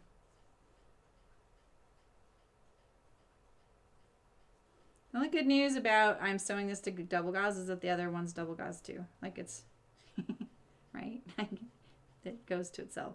So when you get to something like, when you're trying to pin your collar to the center front here, no matter if you start from the outside and go to the inside, I start on the inside, go to the outside so that my last stitch is the last one you see and it's nice looking. So, oh, cool, Jan. Good for you. Have you gotten to try it out? How is it? That's exciting. I wonder if mine has something like that. Barbara, hi. Holy cow. I have a couple things left to do today. So anyway, what I was saying is, it's always hard to know, like, where do I pin this? Where do I stop? But remember your seam line, right? So if you have to draw it on here, like for me, it's this 1/4 inch, right? So let's just pretend like this pin is a pencil line, right? So we have our 1/4 inch seam allowance right there, right? And on here, the 1/4 inch seam allowance is like right here, right? So those two spots need to intersect, right? So then you lay them on top of each other. So yeah, see this little tip of my collar is going to hang off the edge, and that's what you want to see. And that's why I say don't just line up your raw edges together. Remember your seam line. So even if you have the 5/8 inch seam allowance, find that and then use that. And then this is always weird, right? Your collar's like almost straight and it's going to this like angle. So you're just going to do your best right there. You're going to just try and line all that up. I know my collar's closed right now. It's because it's more accurate. And I'm going to pull it open like this. Actually, not like that. Like this. And so another thing to do is to think of your collar seam allowance from the inside here too, like that, right? So that needs to go right there. That needs to stack up, right? And then that way you have a greater chance to be really accurate with your seam allowance there and your juncture. Because that kind of is one of those critical spots. Like I would say this dress isn't a very hard dress to sew. Obviously adding the lining and making it double gauze doesn't make it easier. But that little spot is probably going to give the most trouble to people who aren't used to sewing collars. Because it's very hard to get it in the right spot. Even right now, like I'm fussing with it and it's because I'm talking about it. And I wouldn't normally. I would just do it really quick, and then when I got close to it, really finesse it. But it's also good to see how this looks when you're doing that, and it looks really like it's going to be a struggle, right? Getting this edge to line up with that. But remember, you're focusing on that seam line, and it's all going to be fine. You see that in there? It's all going to be fine. If you've cut it out accurately, and so up to this point, you've sewn all your seam allowances accurately, it's fine. Just focus on getting this juncture right here accurately put together. And a lot of times, like, it's almost easier to see it from this side. Now I sew from the collar side. I don't sew from the neckline side. And you could sew from the neckline side. I just find it easier to manipulate the collar. But see, look how much easier it is to see. And that little stitching line kind of helps. That's where I want that. It's just one of those awkward moments type of sewing, you know? Just how it is. And just try, like, around these curves, you know, have you ever thought about, like, if you were going to draw a circle with only straight lines, right? So you'd have a circle and you'd draw a billion straight lines, right? And eventually you'd make a circle just by making these straight lines. That's the way I look at these kinds of things when you're sewing this straight edge to this curve. You're just looking at it for like a 1/4 of an inch and a 1/4 of an inch and kind of getting it around. So try and maintain your seam allowance through these little tough spots. Making sure this little area, like you pay a little extra attention there, it's kind of important because it's right here and it's really a focal point, and it looks really strange when it's off, you know? So, and it's hard, so hard to fix. So, oh, it's the best thing ever. That's cool. You haven't had much sojo? I'm sorry. Good, I'm glad. Oh, this yellow top, that'd be great. Oh, cool. Those looked cute, those Pietra pants, Sydney. Oh, the flint. What do you guys think about making the 100 Acts of Sewing pants? They'll just pull on, they're very basic elastic waist pants for July. Yeah, better late than never, Terry. Nice to see you. We're making the ruffle version, the one on the left. Sewing is a lot like the Kalispell so far. The reef set. Oh, that's cool. Okay, so let's do it. So another thing is, if you're really nervous about sewing this and getting it on here, okay? So look at that. See how that looks like it's going to be off, but it won't be once you get it lined up, that little spot. You can start from the center and work your way down. I'm going to. I would much rather start here than at the neck, and I may have to start the neck on that side, but I don't right here. So let's just start at the center and go down.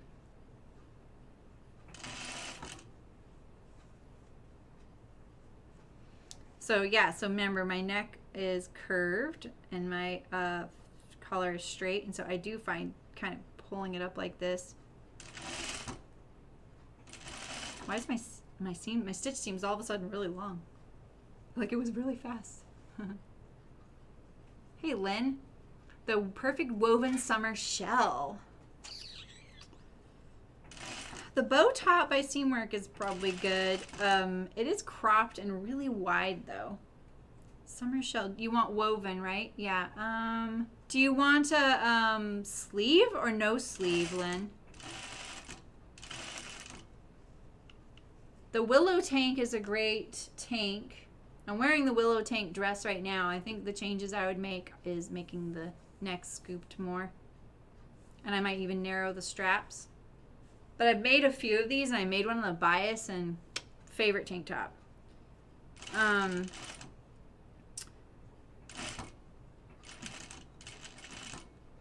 Because doesn't shell sometimes mean sleeveless? Yeah, pants number 1, Sydney. I think. I like how inclusive her sizing is, and that is great for beginners. All right, so let's look at my juncture here, right? It could be better, but honestly, because that's the inside, it's actually pretty good. So that's going to be okay. All right. Let's try and start at the, I'm not a big fan of starting down at the neck, so I'm going to unpin it. The Ashton. Oh, there you go. Bounds Closet. Yeah, that's true. Yeah, what are you looking for in this woven summer shell? I think bias cut is really great because it's more comfortable for the, but I live in a really hot area, so that's kind of no sleeve. Okay, you're really busty. Okay, that's good info. So maybe the Ashton would be a good, I can't remember what that looks like, but I know Helen's Closet is kinder to busty. I would look at cashmerette as well, patterns. What did I just get from them?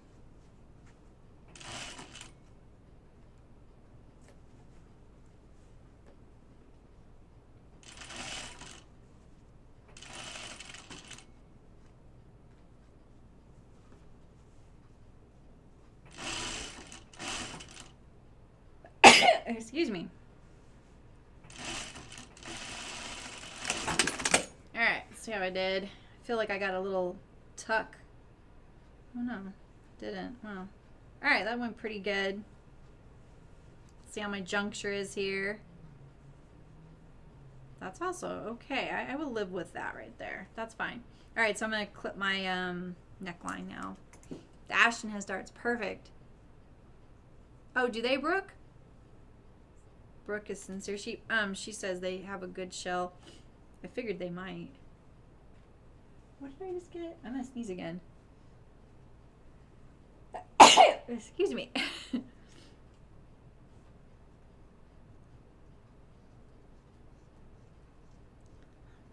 These scissors, you guys. I feel like I could perform surgery with these things. Except the tips are not pointy enough. Oh, yeah. Sydney's been making a lot of eucalyptus tanks. But you've been kind of like finessing that pattern lately, right, Sydney?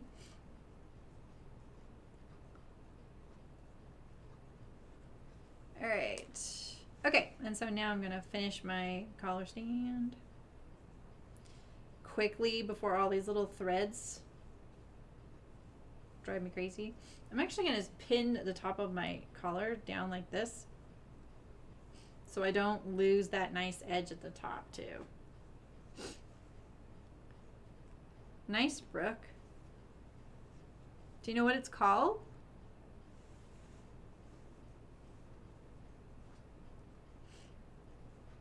gotta tell us the name.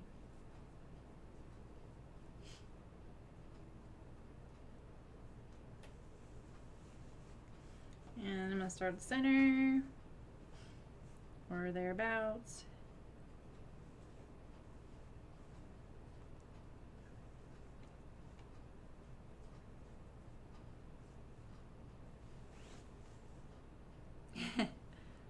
I like some of your eucalyptus things.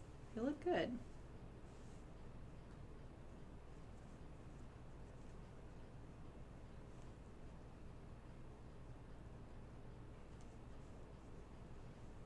I might serge my sleeves.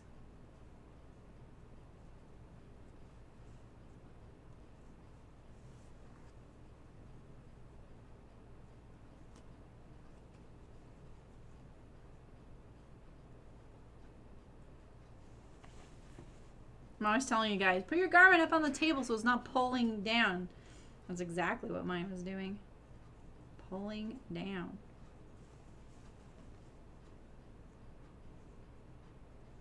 I pretty much have no fingernails. I mean, I barely have, like, I don't groom my hands, but I try and, you know, at least keep my nails filed. And I did pretty good till, like, our last day of moving. I can't remember what happened. Oh, a box broke in my hands. And it broke, like, 3 of my nails. And then it was just downhill from there. Like, every nail I had pretty much broke. Except one. And I really use them as tools in sewing, you know.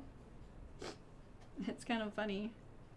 I really miss them. Plus, they look pretty funny. I could at least be wearing my wedding ring, right?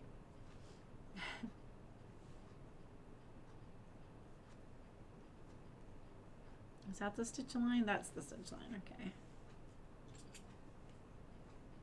So sometimes this little juncture can be pretty thick. This is pretty good. You can trim that bulk down. Just be really careful. Don't lop off the corner like you are sewing a pillow or the tip of a collar. Springfield top. There you go.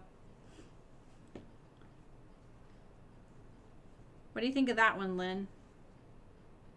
But I'll use my awl to kind of like smash this in here. And I'm kind of pulling up like this. And I'll even take this and pull it down like that.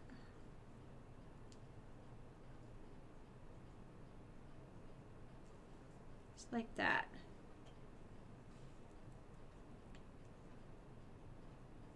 I'm not a big fan. It looks like I have this optical illusion right here where it's pulling in. But I think that's a stitch right there. So I'm going to pop that and then stitch it down when I do the last stitch. So it relaxes a little bit. I'm being really nitpicky. Just like that. Yeah, good luck, Lynn. What does the Springfield top look like? I can click that, right? Wait, copy. I'm going to pull it up.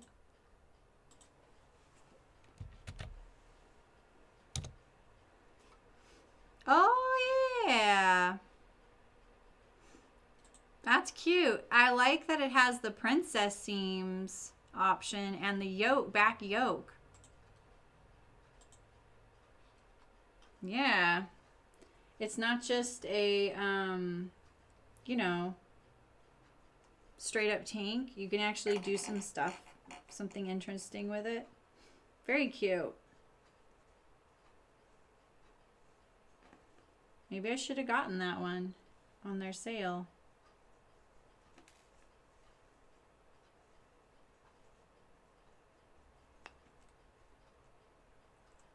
Come on. There we go. I completely forgot that I was going to do a differential test on my serger because my serger, like a lot of them, have a differential feed, which means it'll gather my fabric up, but it's rarely the right ratio of what I need, you know? Like it doesn't gather it enough unless it's super lightweight fabric. But I was going to check on the double gauze. I thought maybe there'd be more of a chance of it being And then I could use the differential to gather my ruffles on this. But if it's not the right amount, it ends up creating a lot of extra work because now it has serged the edge while ruffling it. So if it's wrong, putting in a gathering stitch on top of that is a little bit much. The other thing is that it adds a lot of bulk with the serging, but it does also mash your ruffles down, right? So the edges are flatter. So, yeah, exactly. Yeah, or yeah, like a little pleat. You can even do gathers or a little inverted pleat. Very cute. Sydney seems fired up. Her Sojo is back, people. Okay. That's pretty good, except for right there, huh? I think that was my very first one. Let's get rid of these horizontal ones.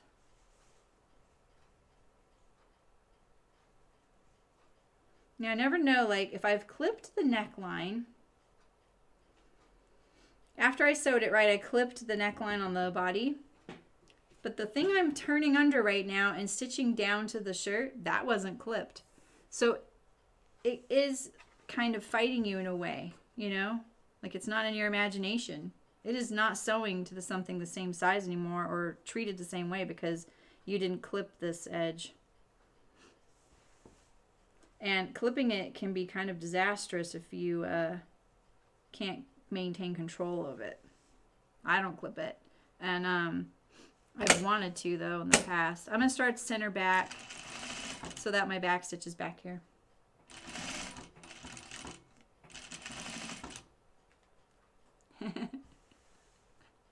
Nice.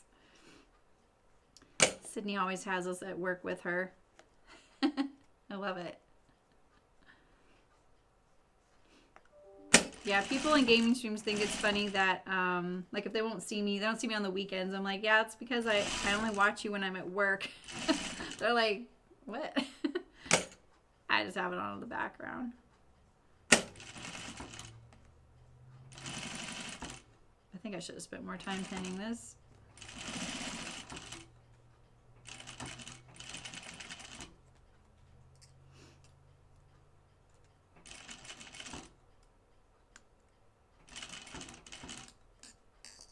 Okay, how far do I want to go?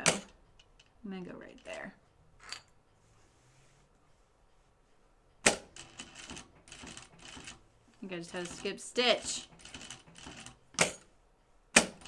So doing it this way does mean my whole garment's going to be under the machine head here, so you won't see as much. But, yeah, see, look at that. Not good. I'll fix that. But it also means that my back stitch can be at the center back neck. I don't like putting the back stitch at the front. I don't know why, but it just doesn't, I don't know, it doesn't work out really for me. I like doing this stitch all in one.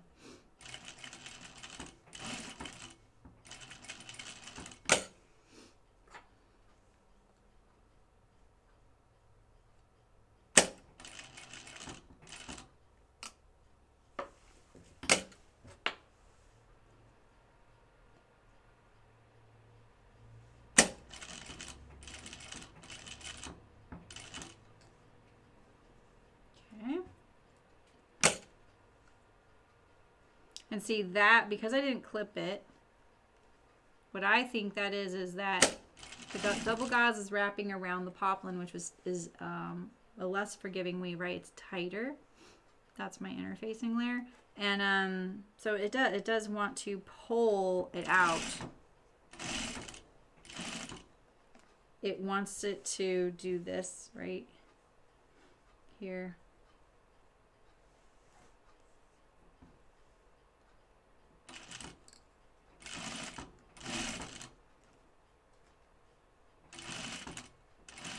Yeah, I have trouble getting double gauze to stay parallel too.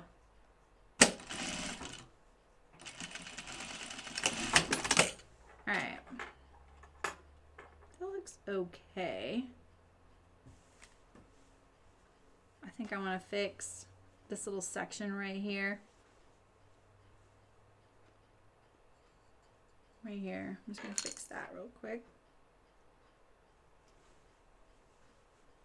Oh, and on the inside, it looks pretty good. Doesn't really matter because it's on the inside, right?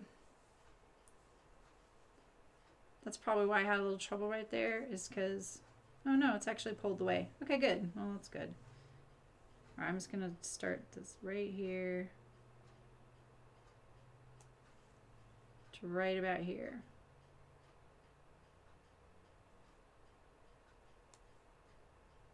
Just a little bit.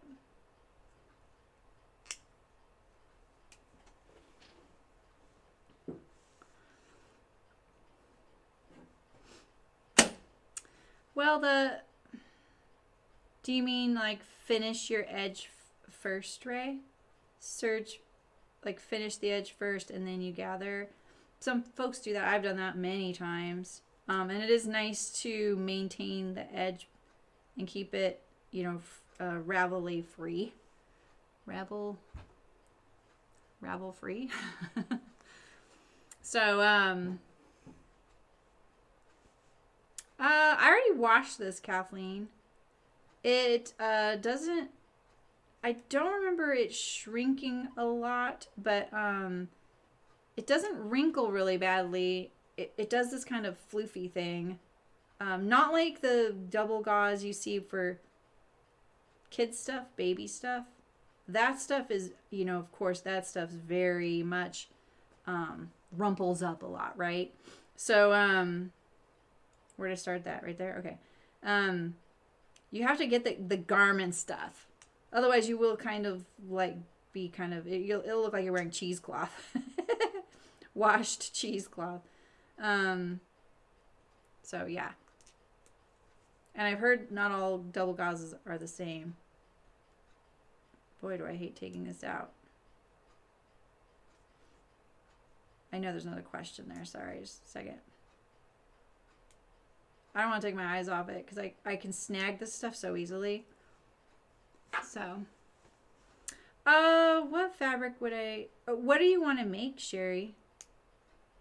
What do you really want to make? Because I feel like picking something that you really want is key.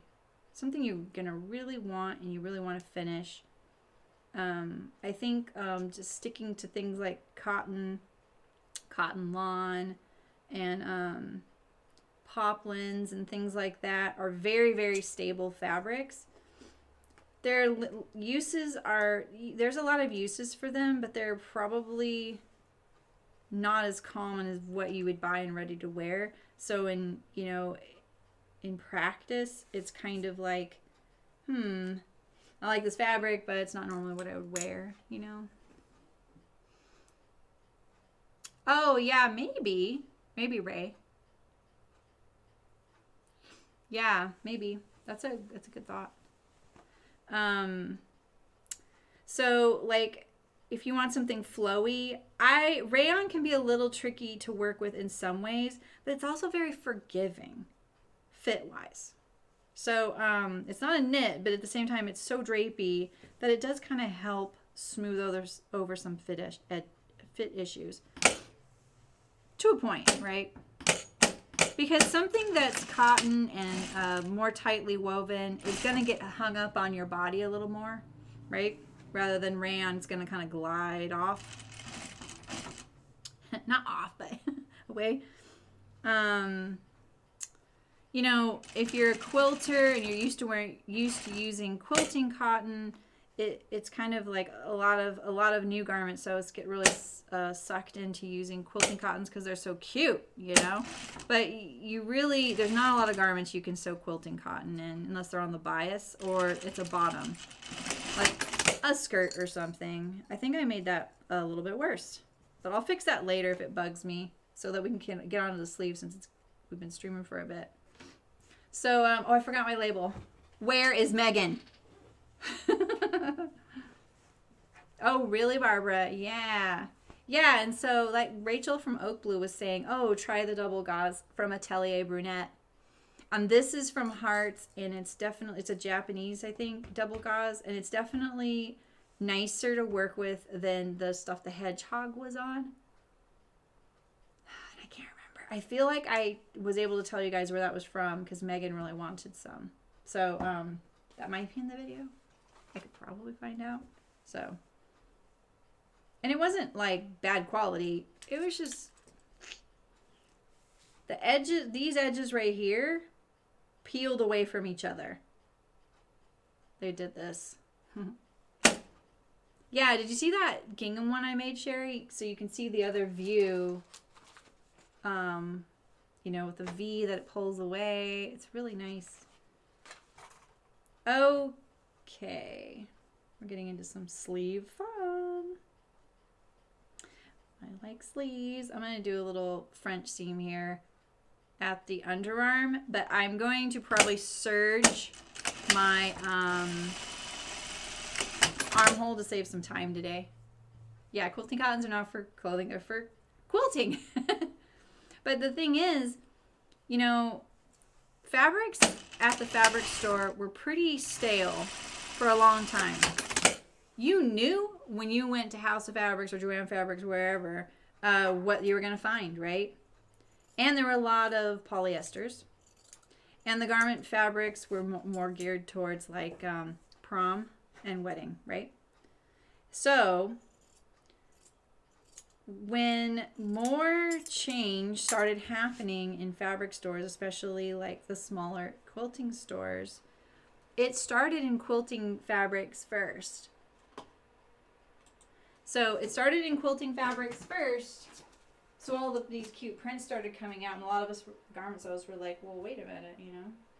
And there also wasn't indie pattern designers. There was just the big five. So it was limited that way too. And we kind of tried to adapt, you know, find that one fabric store that sold garment fabrics, you know. So there is still that kind of thing. Like there are more quilting stores than there are stores that sell garment fabrics. And even my local quilting store did a pretty good job of selling some garment fabrics. I don't think they're going to continue to order them now because something happened last fall there. And I can't tell. I've been watching their stuff really eagerly because they're getting all their spring fabrics in, and they haven't posted a picture of a single garment fabric. So I'm kind of like, okay, that's kind of how I thought would happen. I know that they really cater to the quilting crowd, and they have a really great following for that. So it makes sense. And if I'm the only one buying it, maybe 4 other people, I don't expect them to keep it. So it is the more easy way. So a lot of people do end up getting quilting cotton. I have friends that all the time say to me about this fabric, and I really want to make a dress from it. And I'm like, okay, let's look at the designs, you know? So. Oh, but Blackbird has a lot of really great garment fabrics. Heavy-ish, only solid colors though. Right, Barbara? Weird and costumey. Hit the nail on the head. Yeah, you would like to try a top with the double gauze? Yeah, so that would be really nice. Really comfortable.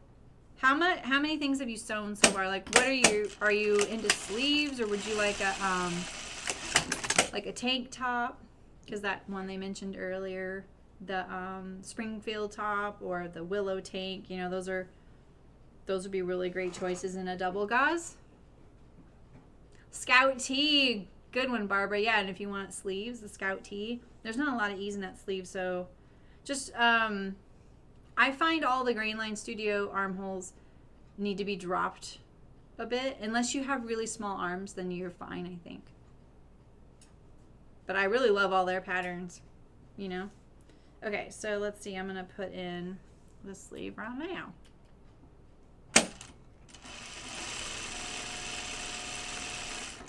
So I'm just going to put in my basting stitch. I don't remember this being particularly hard to put in. I don't even remember how I did it on the gingham. Did I do the serger? I think I did. Oh, how is that? That sounds nice, Barbara. Why am I putting in this?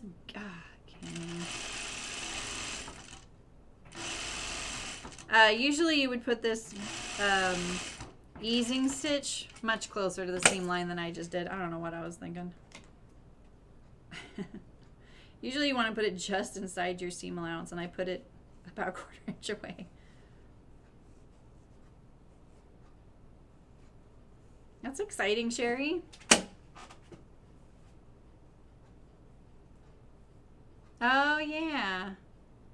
I don't think I ever used any of their double got. Oh, no, I think that was.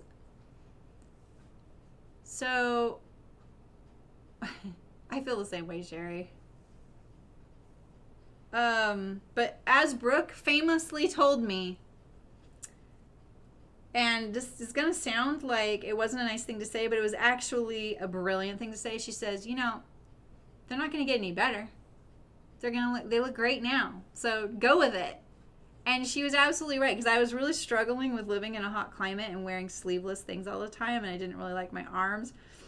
And she was just like, we're only getting older, and we're, why not? Just go for it. And I was so glad she gave me that piece of advice. I was like, yep, she's right. Brookie's so smart. Yeah, I'm trying to think, like, right, this is the front. Here we go. Ooh, this is so weird to put a sleeve in right sides together. I usually do French seams here. This feels really funny. Feels luxurious.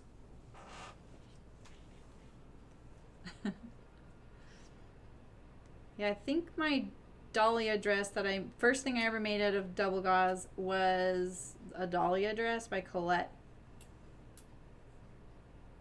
And it's great because I really don't have to iron it. Brooke, you got to start owning all your isms, your wisdom and stuff. You had the wisdom to pass it along.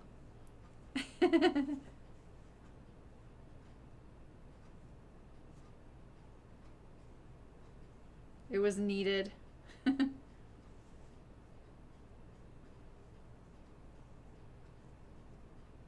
I'll be 50 next year, so I kind of want to do something big in the my sewing world. For that, I'm gonna try and think about it. I'm like, I'm gonna be 50.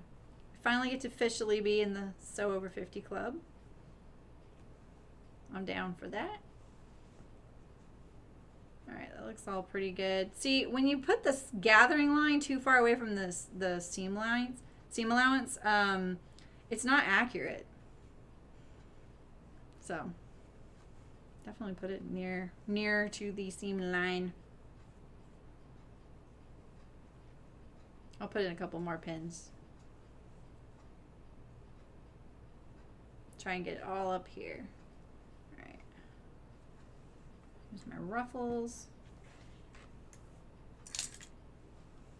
I'm going to straight stitch it on, but I'm going to serge off my seam allowance. That's what I mean by serging them on. So,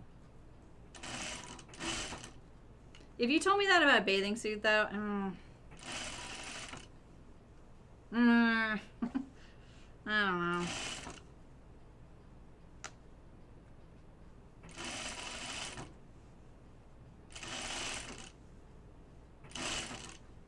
I've gained a lot of weight in the last year, and I'm not, like, part of me is like, okay, yeah, that's expected, but part of me doesn't feel like it really needed to happen.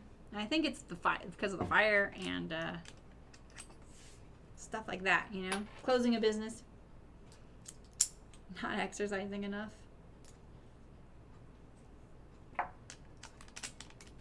Not enough watermelon.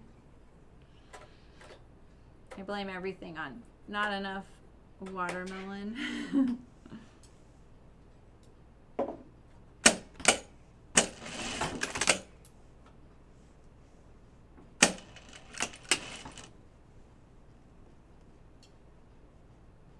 Oh, that is lined up. Okay. See, because my seam allowance is really down here, I'm so far away from that gathering stitch, I can get tucks, So I have to be kind of careful with that.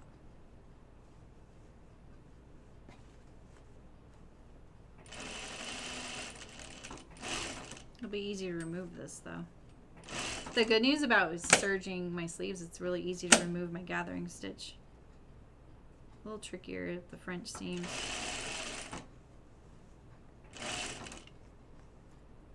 You know?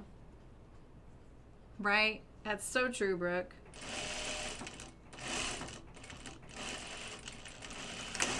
I mean, how many times I've been like, ooh, that's too much cleavage. Never ask your husband because they're like, it's fine. But really, it's the fact that I'm looking straight down, you know, and no one else is. So.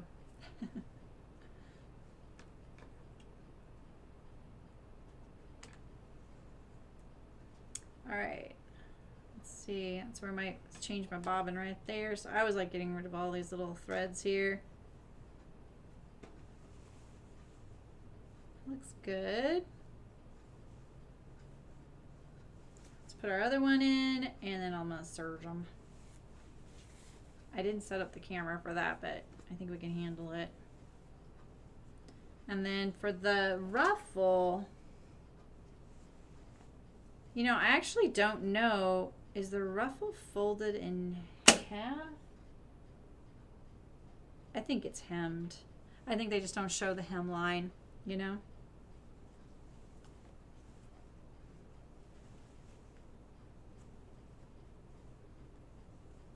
Is your kiddo out of school, Brooke?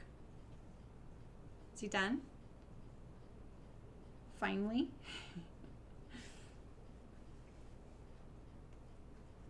And what's he up to?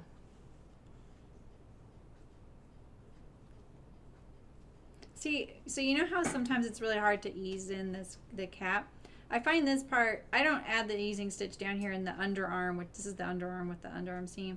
I don't add it there because you don't want to add this in, right? But I also feel like sometimes, especially if you're not lining up your notches, like I didn't even notch my bodice because I know my front from my back. But I do feel like it'd be really easy to pull this and stretch it because it's on the bias. And so just making sure you keep this relaxed and down here so that you're not easing in extra you wouldn't normally be easing in, you know? Like I just caught myself kind of like, oh, that looks so stretchy there.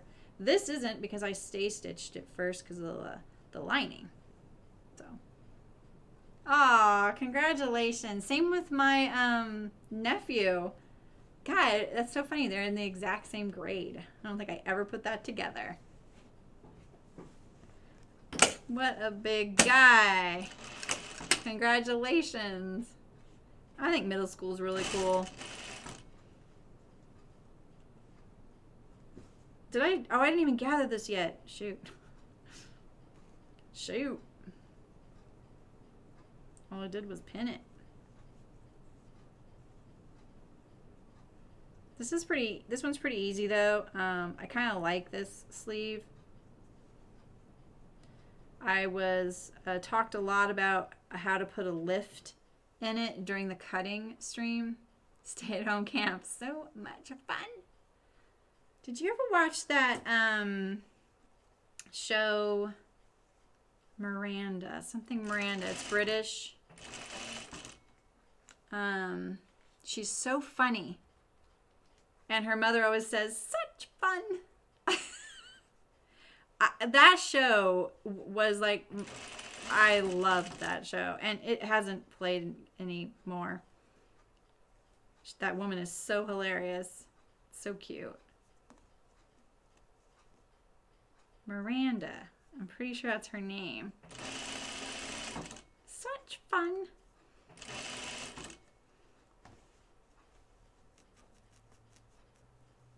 And she's very tall.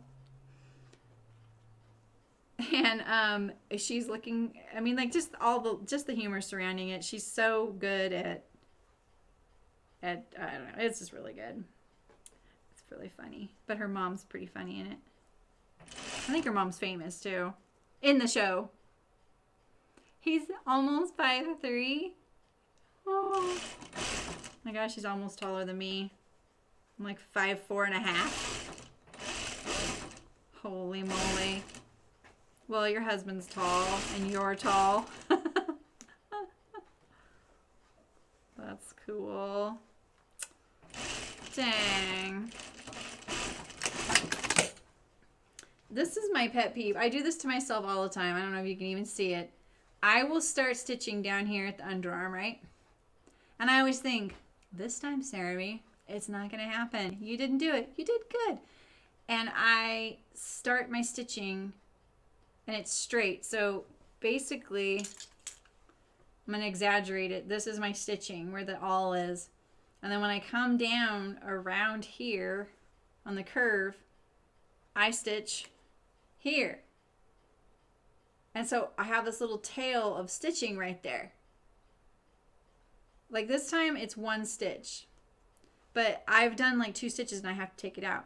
Every time I do it, I'm like, okay, that time you did it okay. What I need to do is just start right at the seam, but I don't really want my back stitch to be bulky on the top of the seam. I don't know why, right? So why do I do that to myself every single time? You don't hear this inner monologue. I think, oh, that time you did pretty good. And then I come back and I'm like, nope, Duffy, you didn't. You know? So weird. Where's my... I just took out this thread. Where did it go? Oh, there it is. Oh, that pinnacle shirt. That one, yes. Got some supervised. Oh, man. You're like, look at my new top. All right, let's see if I can set up the serger a little bit here. I'm just gonna kind of do this. That pinnacle top looks really fun to sew because of all the points. That's the one with all the points that you have to get lined up perfectly, right?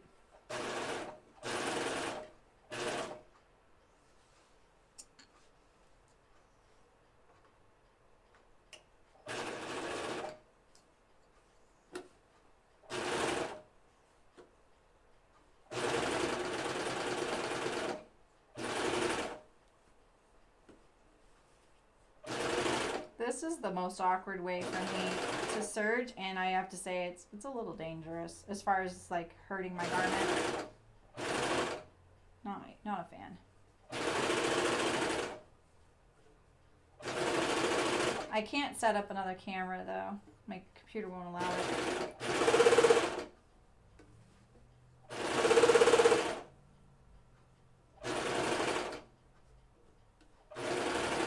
Dang, I meant to check my stitch.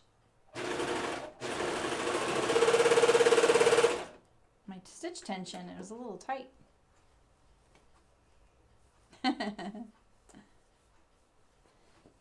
I have oh, I think it is the pinnacle. That's what I have. Is that by paper cut? That has a lot of cleavage? Wait, I have that top. I'm glad you told me that.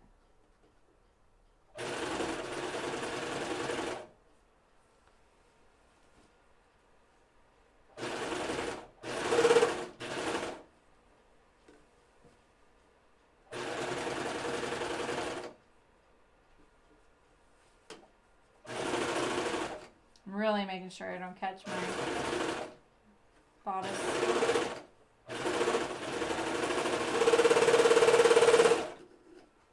Okay.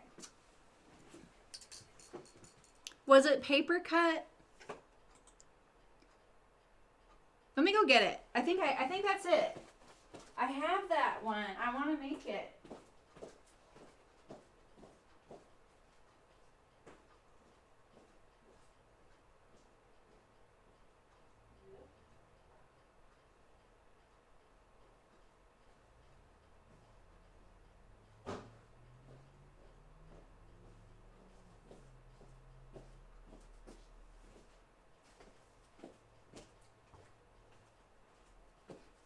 So, wait a minute.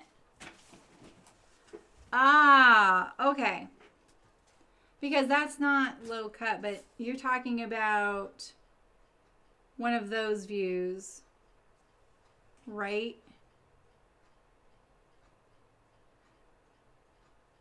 1, 2, or 3. So she's wearing variation 2 on the outside. Oh. Okay.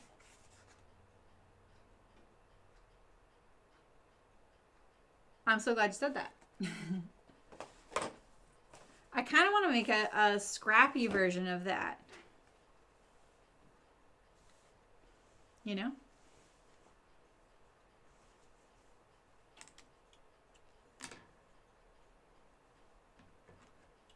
This is me still not doing these thread tails correctly. You guys keep giving me really great tips, and then I forget to do them. I don't have one of those. Oh, but I have a crochet hook. Right? Yes. Okay, let's do it. I never remember to do this, and you guys are always telling me to do it. Oh boy. Maybe I need a smaller hook.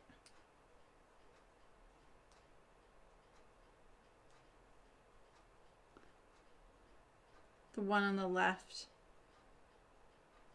is the one, yeah, with all the cleavage. I can see that. Okay, maybe I'll do this another time. I think I'm gonna use tapestry needle, because otherwise I get caught on all those. I'll just leave that one there, and then let's see how my sleeves look. Have you ever put your sleeve in upside down?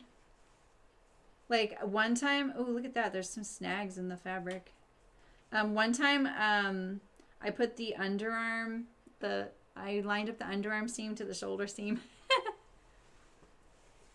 Oh, okay. Shoot, they really suck you in with that one, huh, Penny? So can you wear camisole under it? Oh, does there a translation? Double V-neck. Who's that by? The Wanted Tee.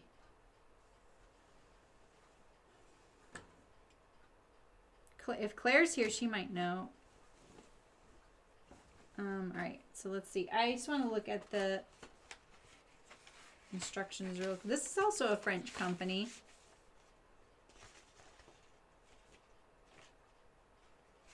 And it's this one. I want to see how they finished the sleeve hems. Oh, okay. Wait. Oh, so they're putting in their sleeve ruffle. They don't. Wait. How do they do this? The hem. Remove the guy that finished the seam allowance. Okay. They are just putting it their ruffle on the sleeve while it's still flat, and then sewing the underarm. I don't like doing that. That is kind of I know it's easier and it's totally fine if you do it, but I find a sleeve works and functions better when you have this seam round, right? And you don't sew like this. You also run the risk, if you do the underarm all in one, of these seams not lining up to each other like this. But you have the same risk this way, right? With the armhole, you have these seams, the risk of those not lining up. So it's one or the other, right? But I do find a sleeve functions better when it's like this nice round thing, right? Because it's a cylinder. So. Oh, okay, Lynn. There you go. There you go, Kathleen. Tomcat Stitchery did a sew along for it. That might help. Right? It's not your go-to look. Yeah, I feel you on that. Yeah, that was the other thing about that this dress. I was sitting on the couch and I was kind of like, like slouching and snuggling with my dog and kind of giving her a hard time by snuggling with her. And I looked and I could see everything down my shirt. I was like, oh, maybe I need to put buttons and buttonholes in so it fits better. I don't know. I don't think that would have changed anything. I think I just need to be aware because that fabric's a little stiffer too. Oh, it's a pattern with a square neck. Okay, Claire. Yeah, she says she's got it, but it's only in French. But Brooke says there's a translation. Vanessa Pouze. Oh, and it shows off a lot of cleavage as well.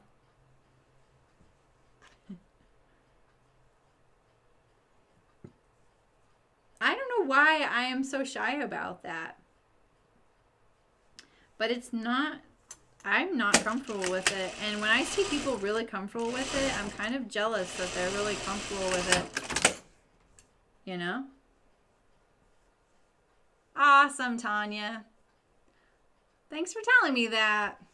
That's so great. Hey, Megan. I'm going to iron this real quick. That's really cool, Tanya.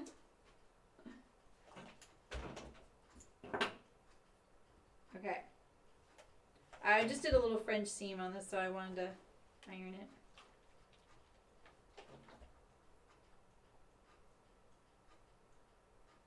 I just all of a sudden thought I did one of these right sides together, one wrong. But I didn't.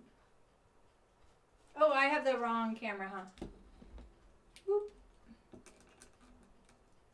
Sorry. Megan, I already forgot my label, so it's all your fault. Just kidding.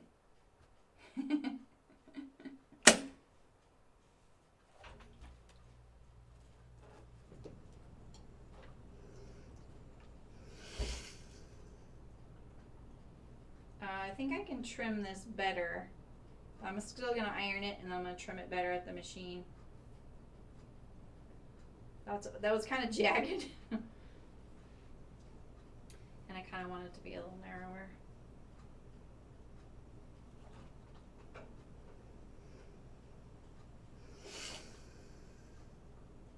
So I'm wondering how my differential is, but let's see if I have a scrap piece of fabric to try it. And we can look at it. There's one right here.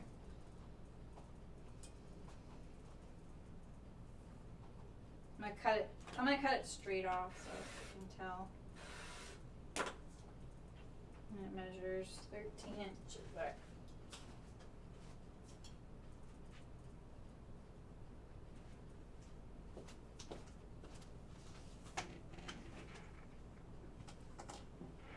Oh.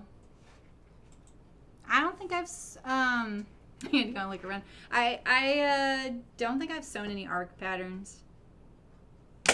But good to know. So I'm going to do a little test with that. Which one has the jagged edge? I'm just at the sleeve ruffles, and then I'm going to be done for the day. But we did the whole bodice and the collar and the facing. And then, ooh, it's tomorrow. We're going to do the skirt and the pockets. And the bodice to the skirt.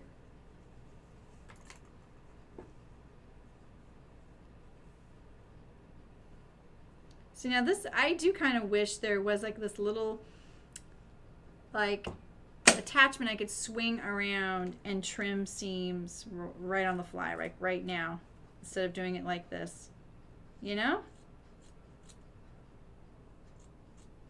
I mean, I could do it on my serger, but I'd have to unthread it.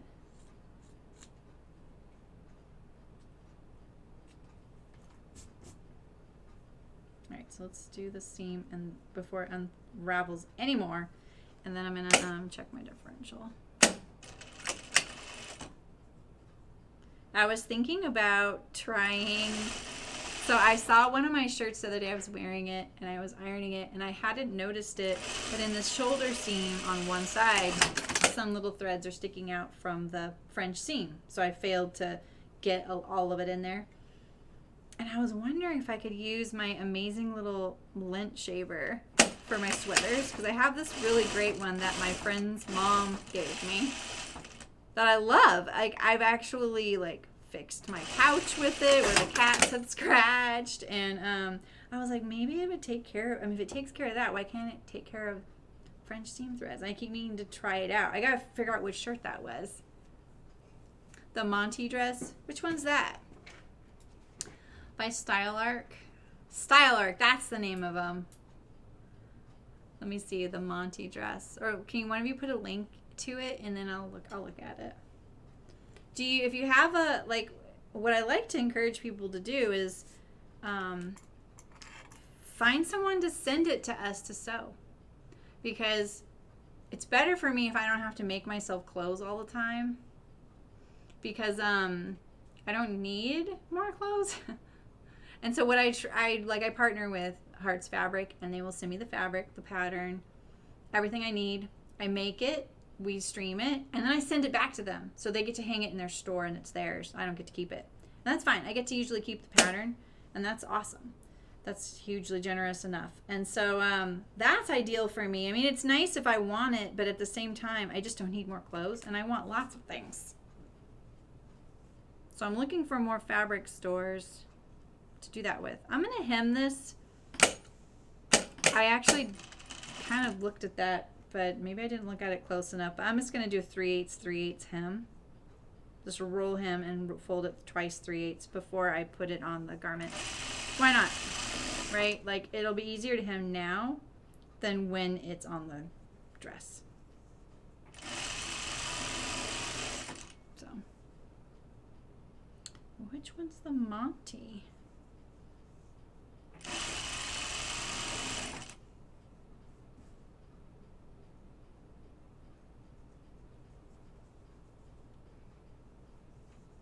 I'm always open to sewing what you guys want.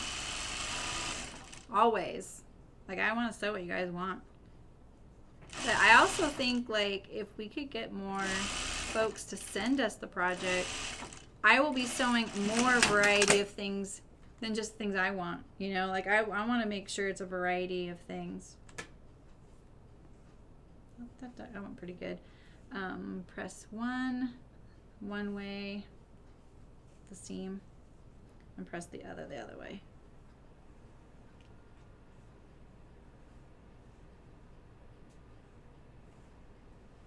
Oof, those threads, man.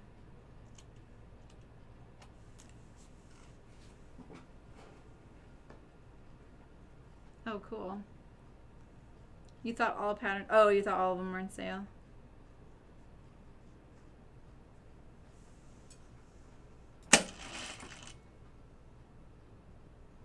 I'm just gonna do 3/8 because then that way, I'm hoping that'll be the most flowy for the ruffle. And if it's the amount that I'm rolling, it'll be less ironing and maybe easier to iron if I need to iron it. I've been learning not to pull some of these threads off because they just kind of create more. They're like gremlins, you know?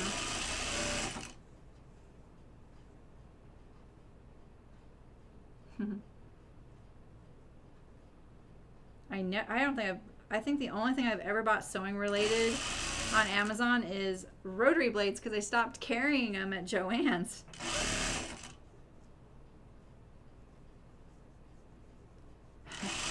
They stopped carrying the size I used.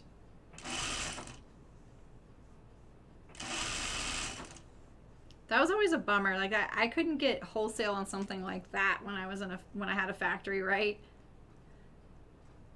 In fact, if I went through a supplier to get rotary blades or something like that, it was more expensive than buying at retail. Nice, Megan. Awesome. All right. So here's my little fabric thing. I'm just gonna put my differential on really quick. Here, I can show you guys. It'll take a second, but so my machine over on the side here. See if I can show you.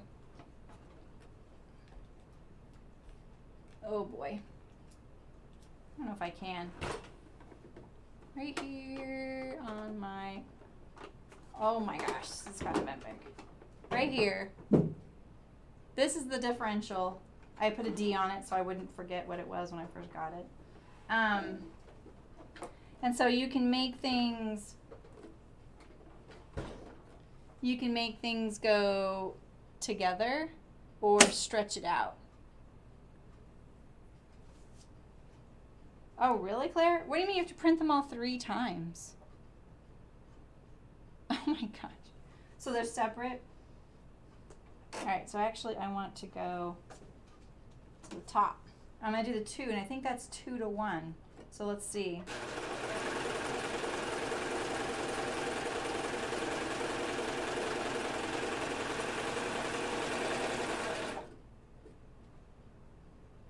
Oh, that looks pretty good.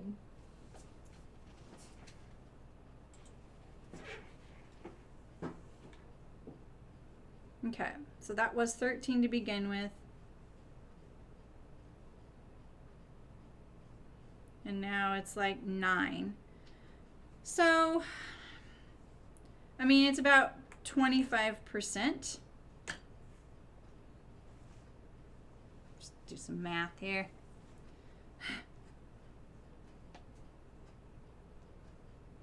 See, and this is almost double.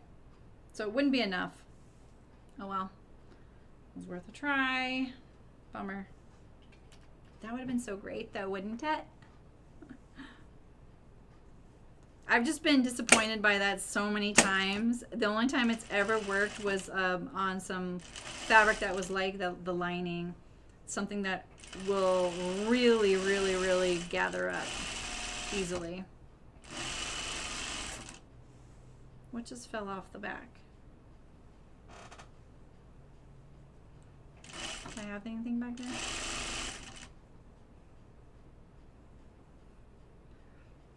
I want to see the Monty.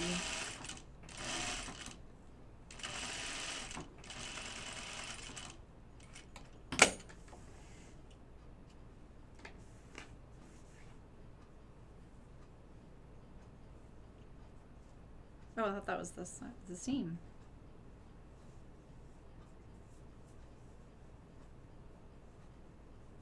Yeah, right, Sydney? Yeah, so are all the sizes separately printed on there, Claire?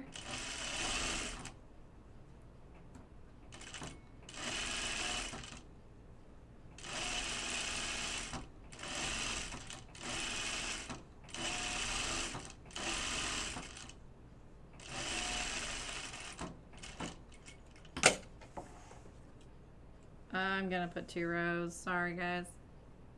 It'll just be better. I like my gathers to be straight and not all puffy, you know?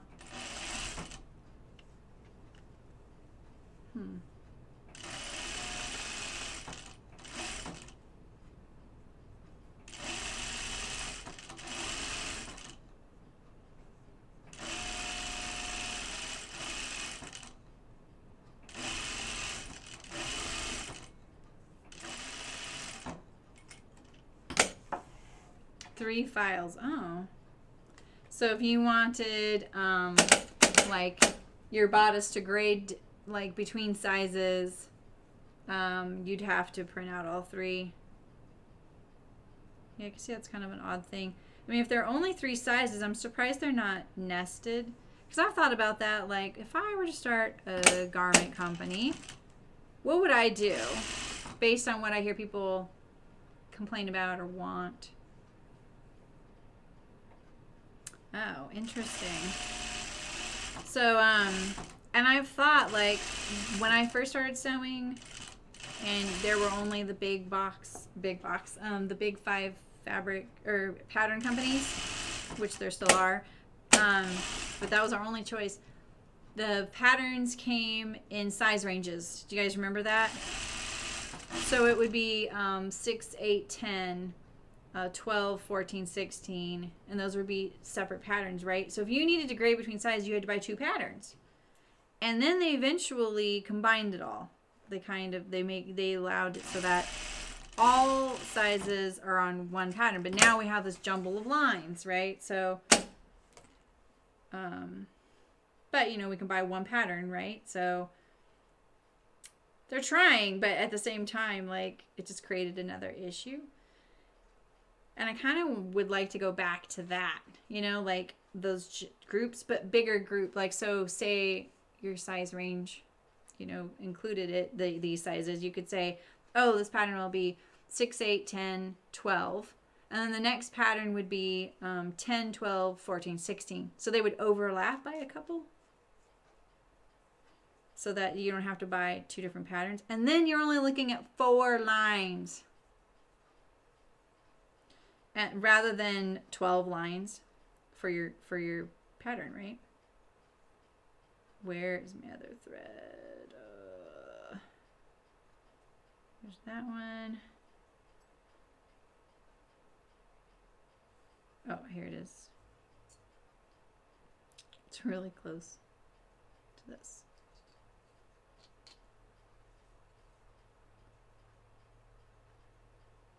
But I'm sure there's pitfalls with that idea as well. So 18 to 30. So does that mean you're going to get like 12 different files? Yeah, getting a lot of lines is a lot of lines for everybody. I always laugh about that. I'm like, see, I get confused on these too. Okay, I can't find that other line, so I'll just use these.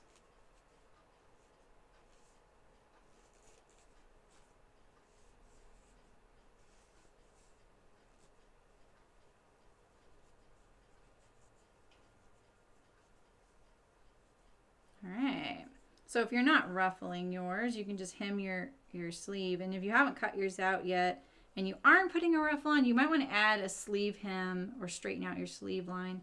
It's a little hard to hem the sleeve. The way it is right now, you'll get a little bit of pulling on the seam line. So, oh, you got the paper copy? Well, that'll help that then. Yeah.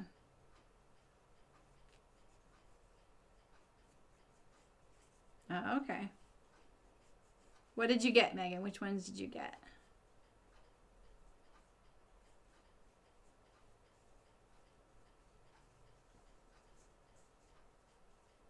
There's really not much gathers in this. I think I did a little too much. Where's my sleeve? Oh, that's that.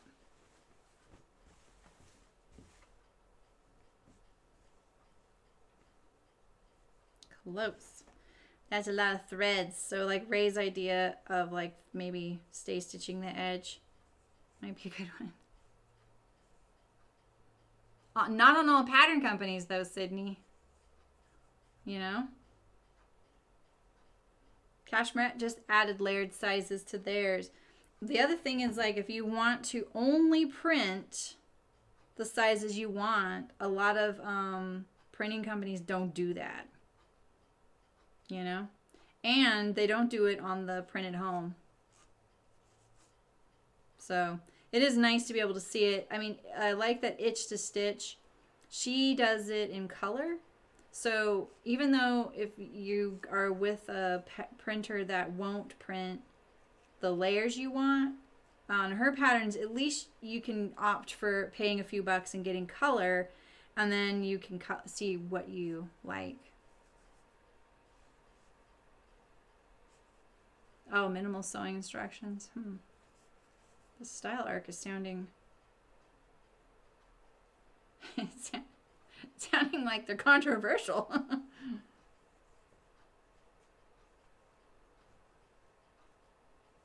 I saw this funny someone posted a funny reposted someone's TikTok, and it was this guy, he was sewing something, and I can't remember the little meme they were using, like, and he juxtaposed it upon the sewing, and but basically he was just like, yes, the machine's going good, the fabric's going good, and then the pattern instructions are terrible. I was like, oh, yep. All right. Let's see, which one do I have here? This is the right one. Cool.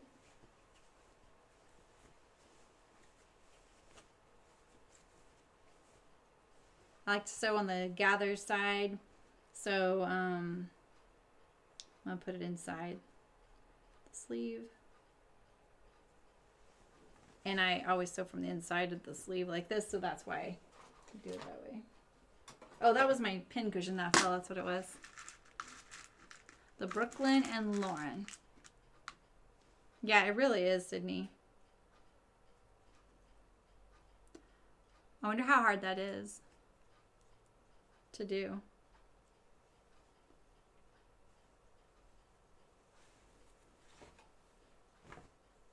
I've been thinking about like, okay, you know, I had someone that was having a little trouble opening my README document because it was in Word. And I was like, I could get around that because it has the link to the video in it. I don't have Adobe to where my links work in the document. And I was wondering like, okay, what if I paid for that feature? But what if like, I don't know, 5 years from now, there's something else in the world and we don't all use Adobe and blah, blah, blah. And, you know, I don't want to keep continuing to pay for it. Will people still be able to press the link? I don't know. Or is it just live with that document like that forever? Or do they have to own that Adobe version? Like, do they have to pay for that nice? I've definitely clicked links in Adobe documents before and I don't have that. So maybe it is. Oh, you know what? I didn't notch the center of my ruffle or my sleeve. But if you aren't this far, before you ruffle your sleeve, just fold it in half with the seam on one side and mark the center. And same with your sleeve. Mark the center of your sleeve hem. It'll be a lot easier to do this part. So it's a lot easier to get it evenly distributed if you know where the center of your pieces are. Oh, cool. Did Brooke find the translation for you? Nice. She's pretty handy for boosting morale and posting links. Passing on everybody else's wisdom to us. Good thing she's a good listener, right?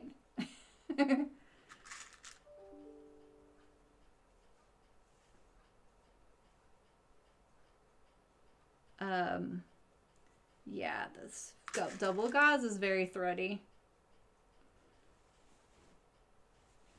All right, I'll probably do this sleeve and I'll do the other one off camera just so you guys can go about your day. But I'm going to serge this too. I like single needling, straight stitching, which is called single needle. I like straight stitching and then serging the edges. I don't rarely use my serger to put things together as the seam unless it's a knit, you know. I don't like that narrow of a seam allowance, and if it goes wrong, I really don't want to have to take out the serging. I don't like doing it either. That whole thing of like, oh, you just need to find the right thread and pull it and it comes out. That works in some cases, but not all cases. There's definitely an easy way to take it out, but it's not like the overcasting isn't a chain stitch like the seam of your serger is. It's a chain stitch, but it's not the kind that you can just pluck one thread. I should say it that way. All right, hopefully I got all these threads to the seam allowance here.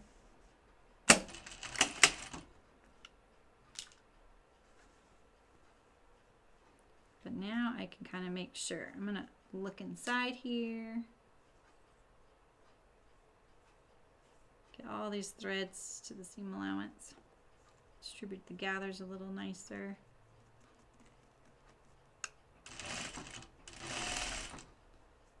Man, I feel like gathered skirts must have been really fashionable when I was learning to sew because I had to do them a lot. And not that I was fashionable, so maybe they weren't. But I would get things like this, like it would pull up like this and I would stitch it down. I wouldn't notice it until afterward, you know. Have you guys done that before? That's why I do 2 rows. I used to like skip the second row, and the 2 rows really helps prevent that. It also makes your gathers look nicer. But I still worry I'm going to do it. I'm sure I do. You know, just maybe on a micro scale I don't notice. I'm sure it's there somewhere.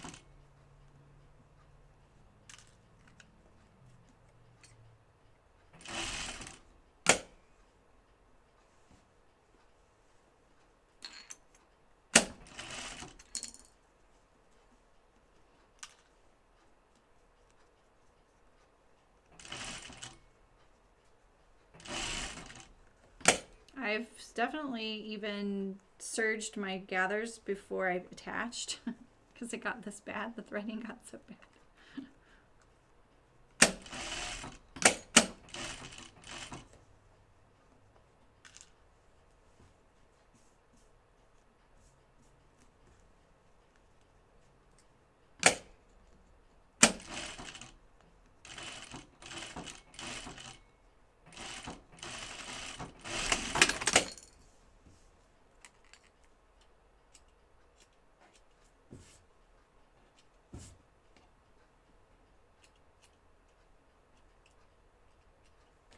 All right, let's serge this one. I don't have any pins in there.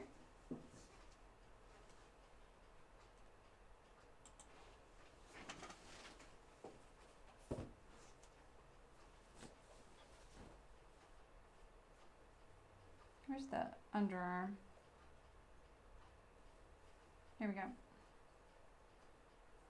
I'm going to trim these threads first.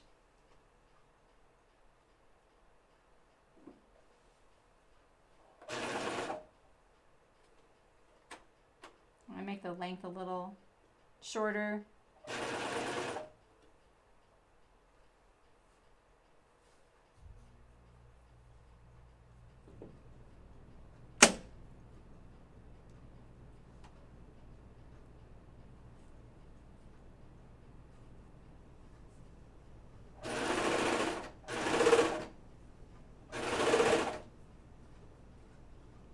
I really try and get all these threads out here because, oh gosh, they're so messy if you don't. And why not, right? Get rid of them now. You're just going to spend time doing it later, so why not do it in this step? Get all these threads to the seam allowance.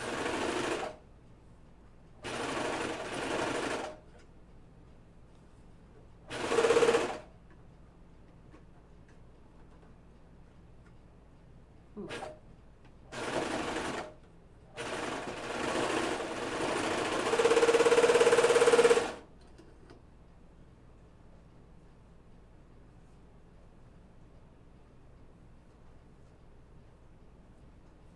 I don't know. I feel like my serger could just look nicer. You know? All right. So I have one more. And I'll just do it off camera, right? I've got to make masks again. I'm completely out and things are getting just bad again. So I'm going to make some more. I have them on hand. So I cut them all out yesterday. So I got to still do that. Let's see how this looks. Let's get rid of these gathering stitches. Whoa, what happened to the camera? Did it just do something funny? Did it just do something funny? Oops. I feel like I just saw it do this fast forward thingy.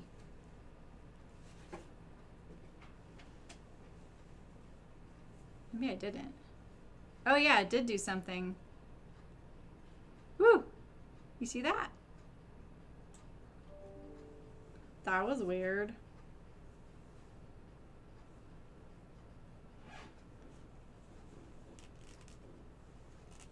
I'm just taking out my gathering stitch because I can feel it in there.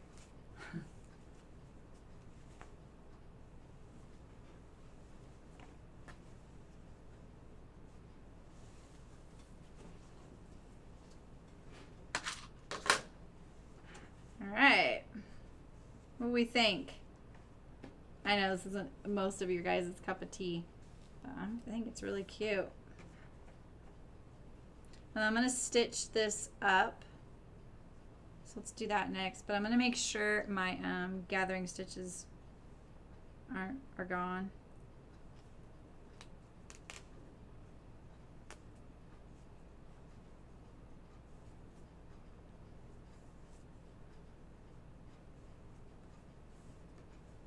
See, the top stitching would be easier if you left it flat. I still stand by how I like the armhole to be in a circle though. This isn't that hard. I don't want to jinx myself though.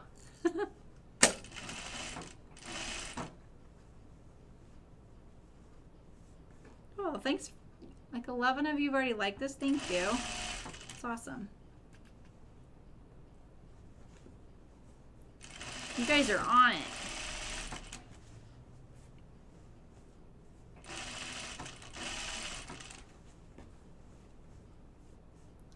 A little more awkward to do it like this, but it's not impossible. There's definitely harder things to top stitch like this, you know.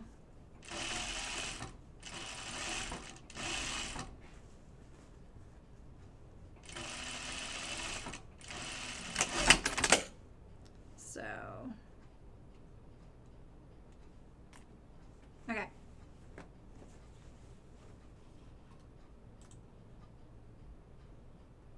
I'm gonna check something. Yeah, that's what I want.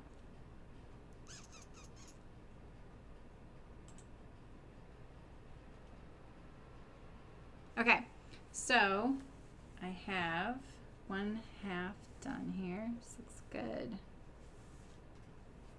I need a place for my label. I did the same thing on my gingham one, and I put it in the waist at the skirt. So I don't know.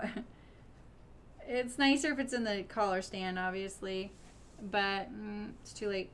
That ship has sailed. This looks good. Are you guys quiet? The chat's just stopped. I'm gonna try it on.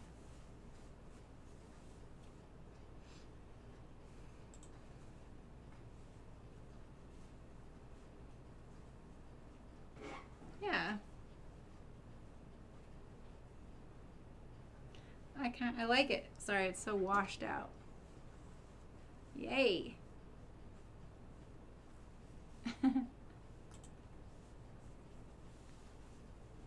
Cool. All right, you guys. Well, tomorrow I'm going to attach it to the skirt and add the ruffles to the skirt, gathers the pockets, all of it.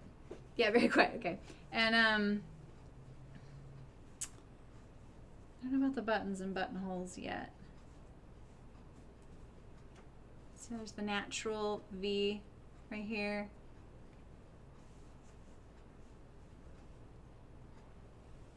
Is there a link to the translation? I don't know. I know she thanked Brooke for that. Let me scroll up. Maybe just alerting her to it.